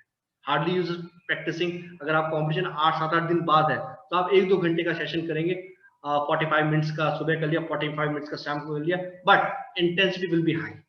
आप अच्छी इंटेंसिटी के साथ करेंगे और ग्रेजुअली इंटेंसिटी को धीरे धीरे आप बढ़ाते रहेंगे, क्योंकि आपका जो कंपटीशन है, मेजर कंपटीशन, वो हाई इंटेंसिटी पे जाके होगा, राइट। और इस समय हमें काफी मेजर कंपटीशन मिलते हैं, हाई टेक्निकल ट्रेनिंग्स होती है, और नंबर ऑफ ट्रेनिंग सेशंस है वो भी आपके क्या होते हैं डिक्रीज हो जाते हैं। कभी आप देखते हैं फुटबॉल के जो मैचेस हैं वो सुबह भी आपका मैच हो शाम को भी मैच हो, ऐसा होता है नहीं होता है, क्योंकि प्लेयर्स फटीग हो जाता है, प्लेयर थक जाता है। That's why the number of session training session will be reduce in competition phase. और इस समय हमें हाई लेवल की साइकोलॉजी ट्रेनिंग चाहिए जिसे हम बोलते हैं पैप टॉक। अगर आपने चक दे इंडिया देखी हो तो उसमें शाहरुख खान है, वो स्टार्टिंग में अपने प्लेयर्स को पैप टॉक के थ्रू फीडबैक देता है, मोटिवेट करता है। This is very mandatory for the players when we feel the low. अगर हमें लगता है कि हमारे प्लेयर्स हैं साइकोलॉजिकल स्ट्रांग नहीं है, that time we need the pep talk, we need the psychological boost up during the training and before the training and more specific exercise to maintain performance. और हमें अपनी परफॉर्मेंस मेंटेन के लिए specific exercise पे ही focus करना है। The last phase is the transition phase, जब हमारे कंपटीशन कंप्लीट हो चुके हैं, now we move on the recovery phase. जब हम वापस बैक आ चुके हैं, रेस्ट करना है, तो हम एक्टिव रेस्ट की तरफ जाते हैं, लाइट एक्सरसाइज भी करते रहते हैं, प्लस अपना रीजनरेशन प्रोसेस को भी हम फॉलो करते हैं, which means very low training volume and training intensity. इस फेज में कोई भी कंपटीशन नहीं होता, very low technical trainings, very less number of training sessions, no psychology train this time, very high recovery exercises, massage दे सकते हो आप एक्टिव गेम्स खेल सकते हो, swimming is the best option for rejuvenation, take good nutrition at that time, और different games and sports हम आप प्ले कर सकते हो फॉर डेवलपिंग द मेजर और minor muscles. So this is for the transition phase. और आप सभी के लिए जैसे अगर आप प्लान करते हैं तो किस तरह से आप डिस्ट्रीब्यूशन करेंगे for each week of training session को, आप कैसे डिवाइड करेंगे एनुअल प्रेडिक्शन को, वो हम डिस्कस करते हैं। फॉर एग्जांपल आपको एनुअल प्लान करना है नंबर ऑफ वीक पर फेज, तो आपके कितने नंबर ऑफ वीक पर फेज, प्रिपरेटरी में कितने वीक होने चाहिए, कॉम्पिटिशन में कितने, ट्रांजिशन में कितने। फॉर एग्जांपल आपको सिर्फ 1 साल का प्लान प्रिपेयर करना है कि जीटीओ के लिए बच्चों के लिए ट्रेनिंग प्लान के लिए हमें 1 ईयर प्लान करना है। तो 1 ईयर प्लान के लिए आपने देखा कि 1 साल में कितने वीक्स होते हैं, 52 वीक्स, तो 28 वीक्स, 28 और less than 28 weeks we give to preparatory phase, कि प्रिपरेशन के लिए हम 28 वीक्स लेंगे। Then we go for the competitive week, जो कंपटीशन है वो हमने दे दिया 12 weeks to 22 weeks, and transition के लिए हमने दे दिया 4 वीक्स, अराउंड 1 मंथ। तो अगर हम 1 साल का प्लान डिजाइन कर रहे हैं तो हम इस पैटर्न को फॉलो कर सकते हैं। सेम टाइम बाई साइकिल, अगर हम 2 साइकिल बना रहे हैं, 2 हमारे पीक्स हमको लेनी है, 2 मेगा कॉम्पिटिशन हमें खेलने हैं, तो उसके लिए हमारा क्या प्लान रहेगा, नंबर ऑफ वीक्स कैसे रहेंगे। देन वी वीक कि एक प्लान के लिए हमने रहे 26 वीक, तो 52 को जस्ट हमने हाफ कर दिया, दिस कॉल्ड 26 वीक्स। अब 26 वीक के अंदर 12 to 16 week we give preparatory phase, 6 to 12 for competition phase and 1 to 4 transition phase. Similarly अगर हमारे पास 3 पीक खेलनी है कि हमें जीटीयू का नेशनल भी खेलना है, एआईयू का भी करना है और अपने ओपन नेशनल भी करना है, सो 3 पीक्स एट ए टाइम, तो उसके लिए हमने क्या किया, 14 to 18 वीक्स टोटल हमने लिया, and preparatory for 8 to 12, competition के लिए 6 से 10 हफ्ते, और ट्रांजिशन के लिए 1 to 2। And if you go more than 3, अगर आप 4 से 5 बार करना चाहते हैं कि 4 से 5 कंपटीशन हमें खेलना है, then we follow last pattern. So these are the patterns which we can follow for the getting the good performance in the major competitions.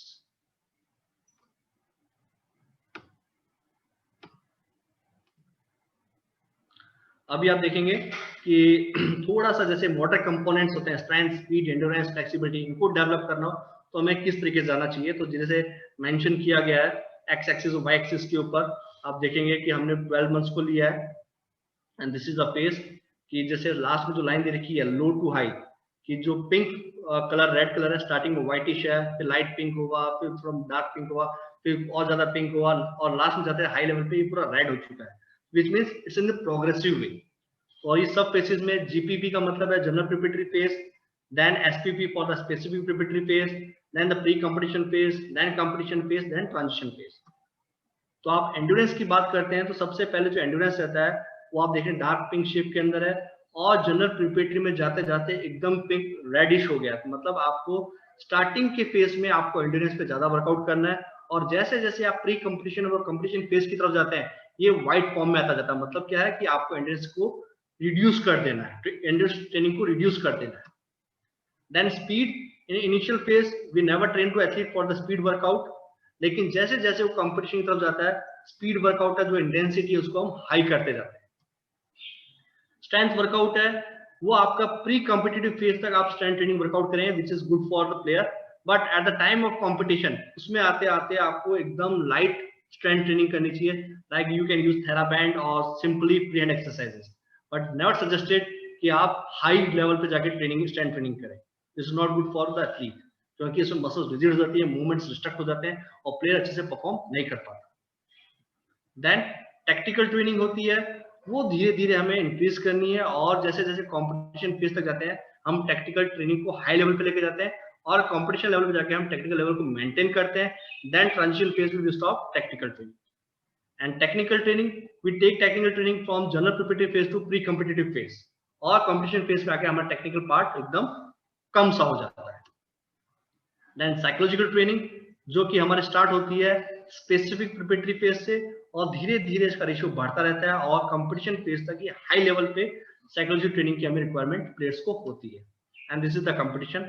Starting में कोई भी कंपटीशन नहीं होना चाहिए बच्चों, जैसे मैंने बताया, और स्पेसिफिक प्रिपरेटरी फेज में आके आप थोड़े बहुत कंपटीशन खेल सकते हैं. प्री कॉम्पिटिटिव फेज में हम अच्छे कंपटीशन को इंट्रोड्यूस करते हैं प्लेयर्स को, and this go up to the competition phase.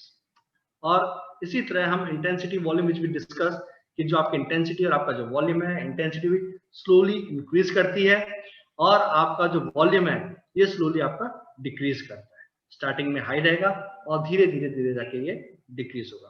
और आप देखेंगे प्री कंपटीशन फेज पे जाके ये एकदम लेवल रहता है, और इंटेंसिटी है कंपटीशन फेज पे एकदम हाई रहती है, और after once competition over it's go fall down in transition phase. So this is the practical way of training, and this line is for the performance. आप देखेंगे परफॉर्मेंस कहाँ आई, जहां आपका इंटेंसिटी एकदम हाई लेवल पे था, आपने कंपटीशन फेज पर बेस्ट परफॉर्मेंस दी, then your performance get deteriorate in transition phase. So this is also called the tapering phase, or this is called as the super compensation phase, which we discuss later on with proper features and proper diagrams. So आप समझ पाएंगे tapering क्या है और super compensation क्या है. So here we discuss the tapering phase.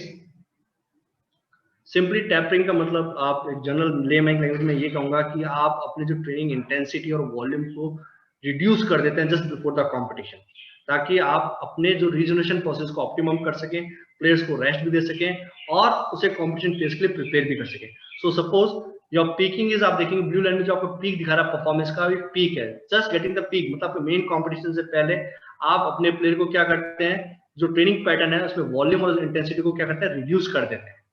कि volume और इंटेंसिटी जो आपका ट्रेनिंग कर रहे थे, आप 100% इंटेंसिटी वर्कआउट कर रहे हो, या आपका जो वॉल्यूम है काफी हाई है, तो उन दोनों को चीजों को आप रिड्यूस कर देते हैं, ताकि प्लेयर का जो फिजियोलॉजिकल वेरिएबल्स हैं वो रीजनरेट हो, उसमें जो एडेप्टेशन बना रहे और उस वो रिलैक्स हो, ताकि वो कंपटीशन फेज में जाके अच्छे से परफॉर्म प्लेयर कर सके.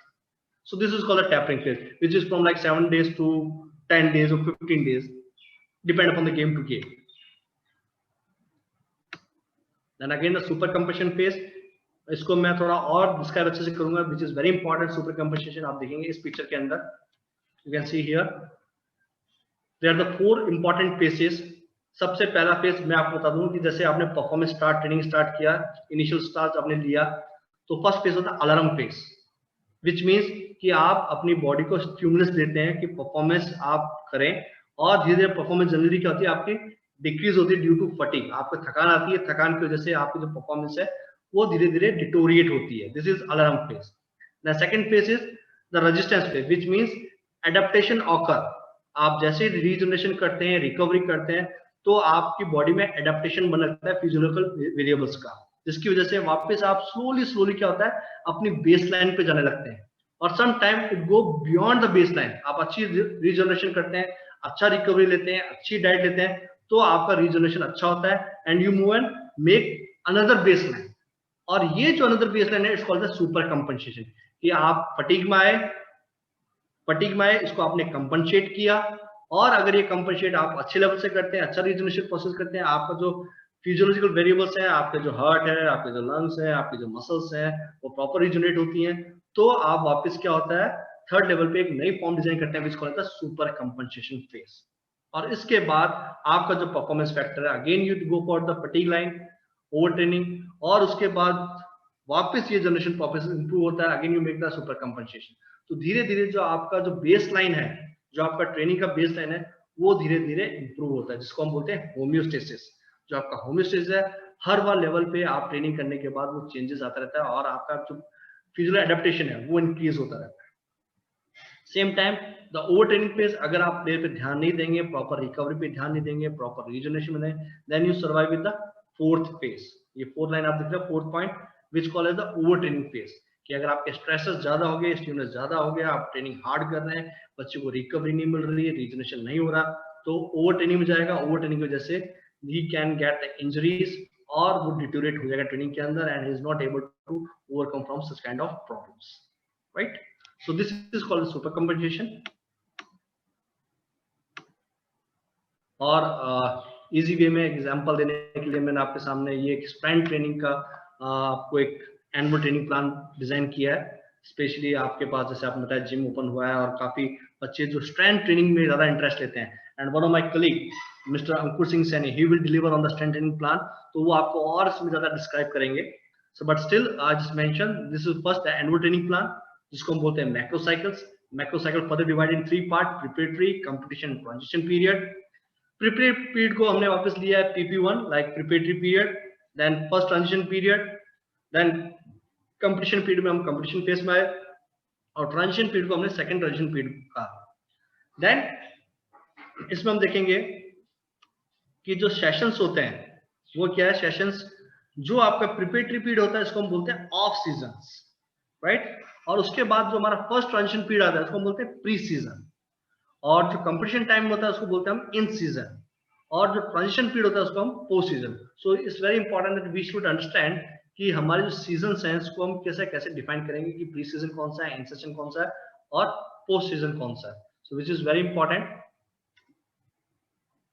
देन स्ट्रेंथ ट्रेनिंग फोकस, कि भाई हम स्ट्रेंथ ट्रेनिंग में कैसे कैसे फोकस करना है, क्या क्या चीजें हमें ध्यान में रखनी है, तो वो जानना हमारे लिए बहुत जरूरी है।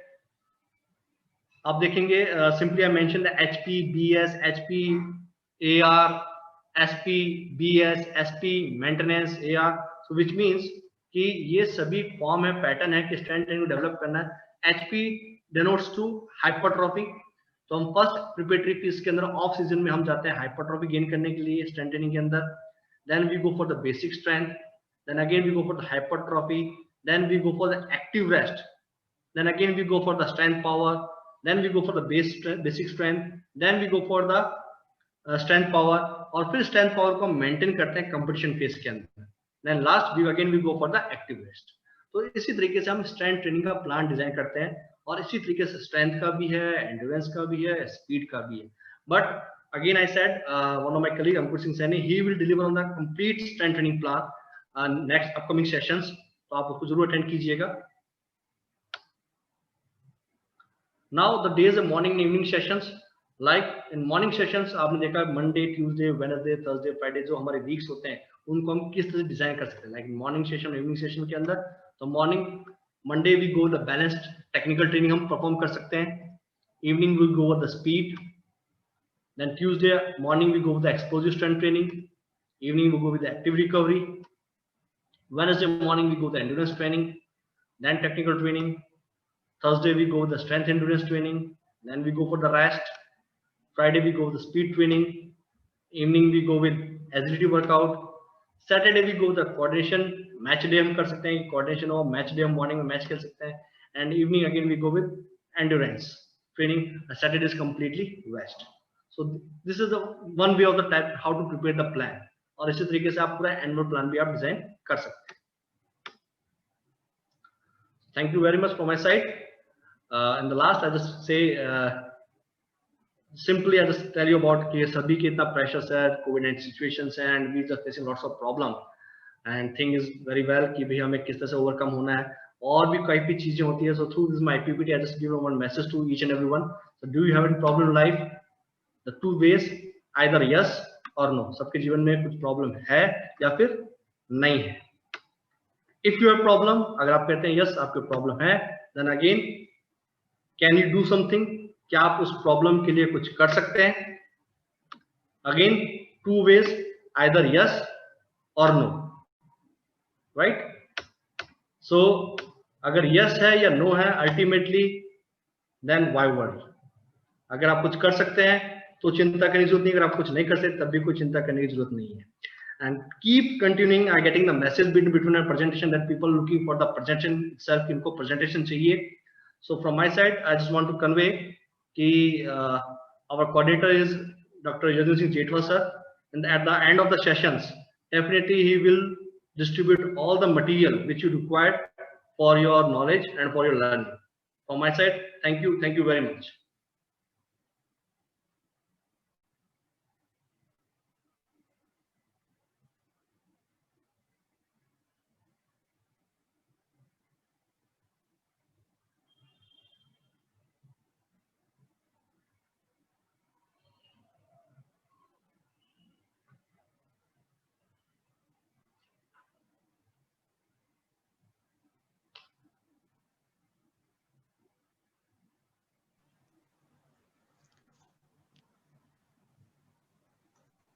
Thank you very much Ravindra sir. अगर कोई भी पार्टिसिपेंट्स को कोई क्वेश्चन है तो वो चैट बॉक्स में या क्वेश्चन आंसर सेशन में अपना क्वेश्चन है या अपनी क्वेरी है वो ड्रॉप कर सकता है। Yeah. If you have any question, you can ask. You can drop the questions in Q&A section. So we just can discuss right now.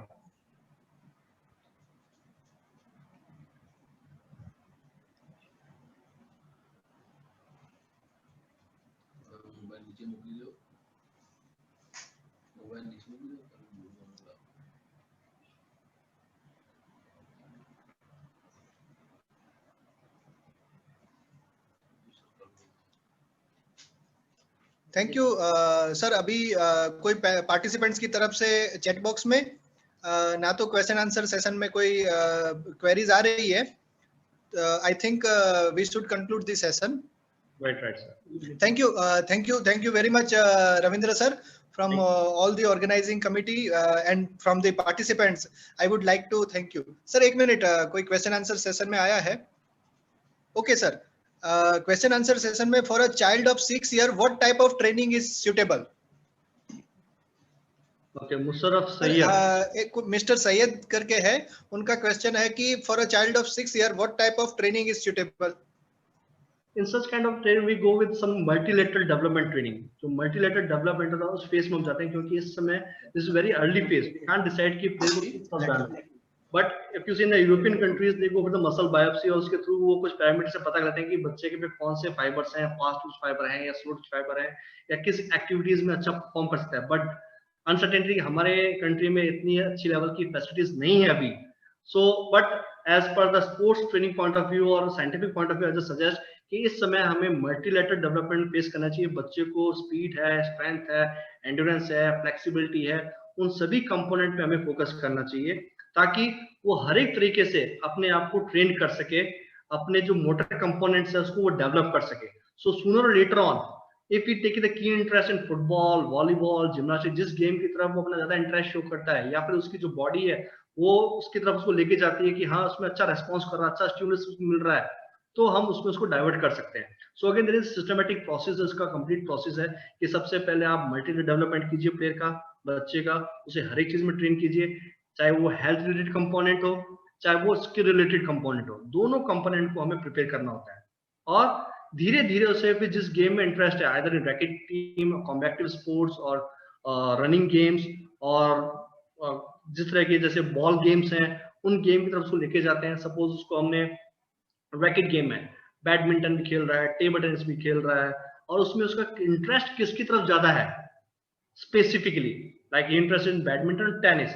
अगर टेनिस में then we move on tennis after 8 years 9 years और उसमें जाके फिर हम उसको specific training देना start करते हैं। टेक्निकल पार्ट आ गया, देन टैक्टिक्स आ गया, देन ग्रुप टैक्टिक्स है, देन टीम टैक्टिक्स है, then we make this career in the sports और उसके बाद धीरे धीरे उसको हाई एंडेड लेवल ट्रेनिंग पे लेके जाते हैं। So in the beginning phase, जैसे आपने कहा 6 साल का बच्चा है, so I just put more focus on multilateral development for that player. We go with the active start, then we go with the fundamentals, then we go with the multilateral development. This is from my side, sir. Sir, thank you very much. There is one more question. I think it is related to physiology and exercise physiology. Though, if you could please address the question, what is the difference between cardiac output and stroke volume? Simply, I just say that this is not related to sports training. And I just, if you have question from sports training, you can ask, no issue.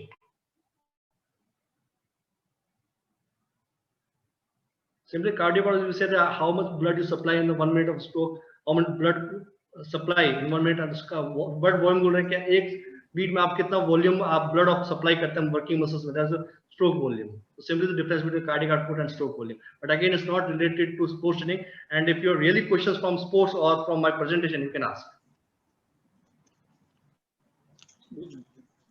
Thank you, Ravindra sir.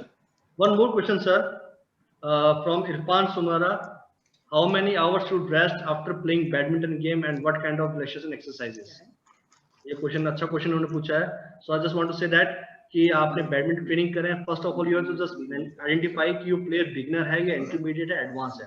Suppose अगर advance player है तो मैं suggest करूंगा कि morning से evening session जो होता है, सपोज आपने मॉर्निंग 8 o'clock 9 o'clock सेशन किया है, again evening go for 5 to 6 o'clock, तो इसके बीच में जो टाइम पूरा है वो आपका रेस्ट और रिकवरी का ही पेस है, उसमें आपको रिकवरी करना है. And the best technique is कि जैसे ही आपका गेम ट्रेनिंग फिनिश होती है, गो for the proper stretching exercise, जिससे कि आपकी जो मसल का सप्पलनेस है वो बनी रहे और आपकी जो मसल है रिलैक्स हो. And take appropriate diet during the practice and after the practice. During practice में जैसे आप बनाना है या एनर्जी ड्रिंक्स है विच यू कैन कंज्यूम, ताकि आपके जो मेटाबॉलिक रेट है वो प्रोसेस मेंटेन रहे और जो आपके जो एटीपी डाउन्स होते हैं या फिर जो आपकी मसल फटीग में टायर्डनेस आती है वो वापस आपको रिबिल्ड मिलता रहे. और once you complete practice is over, then you take proper relaxation exercise, जैसे मैंने कहा स्ट्रेचिंग कर सकते हैं आप, मसाज कर सकते हैं, और you can take proper rest in form of sleep 4 to 5 hours in daytime. अगर आप एडवांस लेवल के एथलीट हैं, सपोज आपने 8 o'clock ट्रेनिंग फिनिश की है, देन फ्रॉम लाइक 12 आपने अच्छा लंच किया, लंच लेने के बाद आप 2-2.5 घंटे सो जाइए, then again you go for wake up and do proper stretching and warm up, then you start your session. So this is the way to take recovery in between session to session and take proper diet.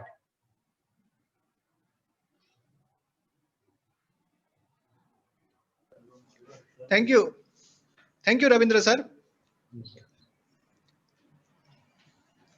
I think there is one more question. Sir, it is from Mr. Vishwakarma. What is the dynamic strength and static strength? Like आप नाम से समझ सकते हैं कि static strength और dynamic strength क्या है. स्टैटिक स्ट्रेंथ सिंपली हमने जो स्टैटिक फॉर्म के अंदर, मतलब आइसोमेशन फॉर्म के अंदर है, जिसमें कोई मूवमेंट ज्यादा नहीं होता, सिंपली आप परफॉर्म कर रहे हैं स्टैटिक मूवमेंट के अंदर. डायनेमिक मूवमेंट के अंदर है कि जब आपकी पूरी बॉडी में कुछ चेंजेस आता है, जैसे आप एक्सप्लोजिव स्ट्रेंथ जो वर्कआउट करते हैं, इसका मतलब डायनेमिक फॉर्म ऑफ स्ट्रेंथ. जैसे आप स्नैच कर रहे हैं, क्लीन जग कर रहे हैं, मूवमेंट कर रहे हैं पूरा कंप्लीटली, दैट्स का मतलब डायनेमिक स्ट्रेंथ. जितनी भी एक्सप्लोजिव स्ट्रेंथ इसका मतलब dynamic strength. Static strength means when you are the stationary position of static movement, that का मतलब स्टैटिक स्ट्रेंथ.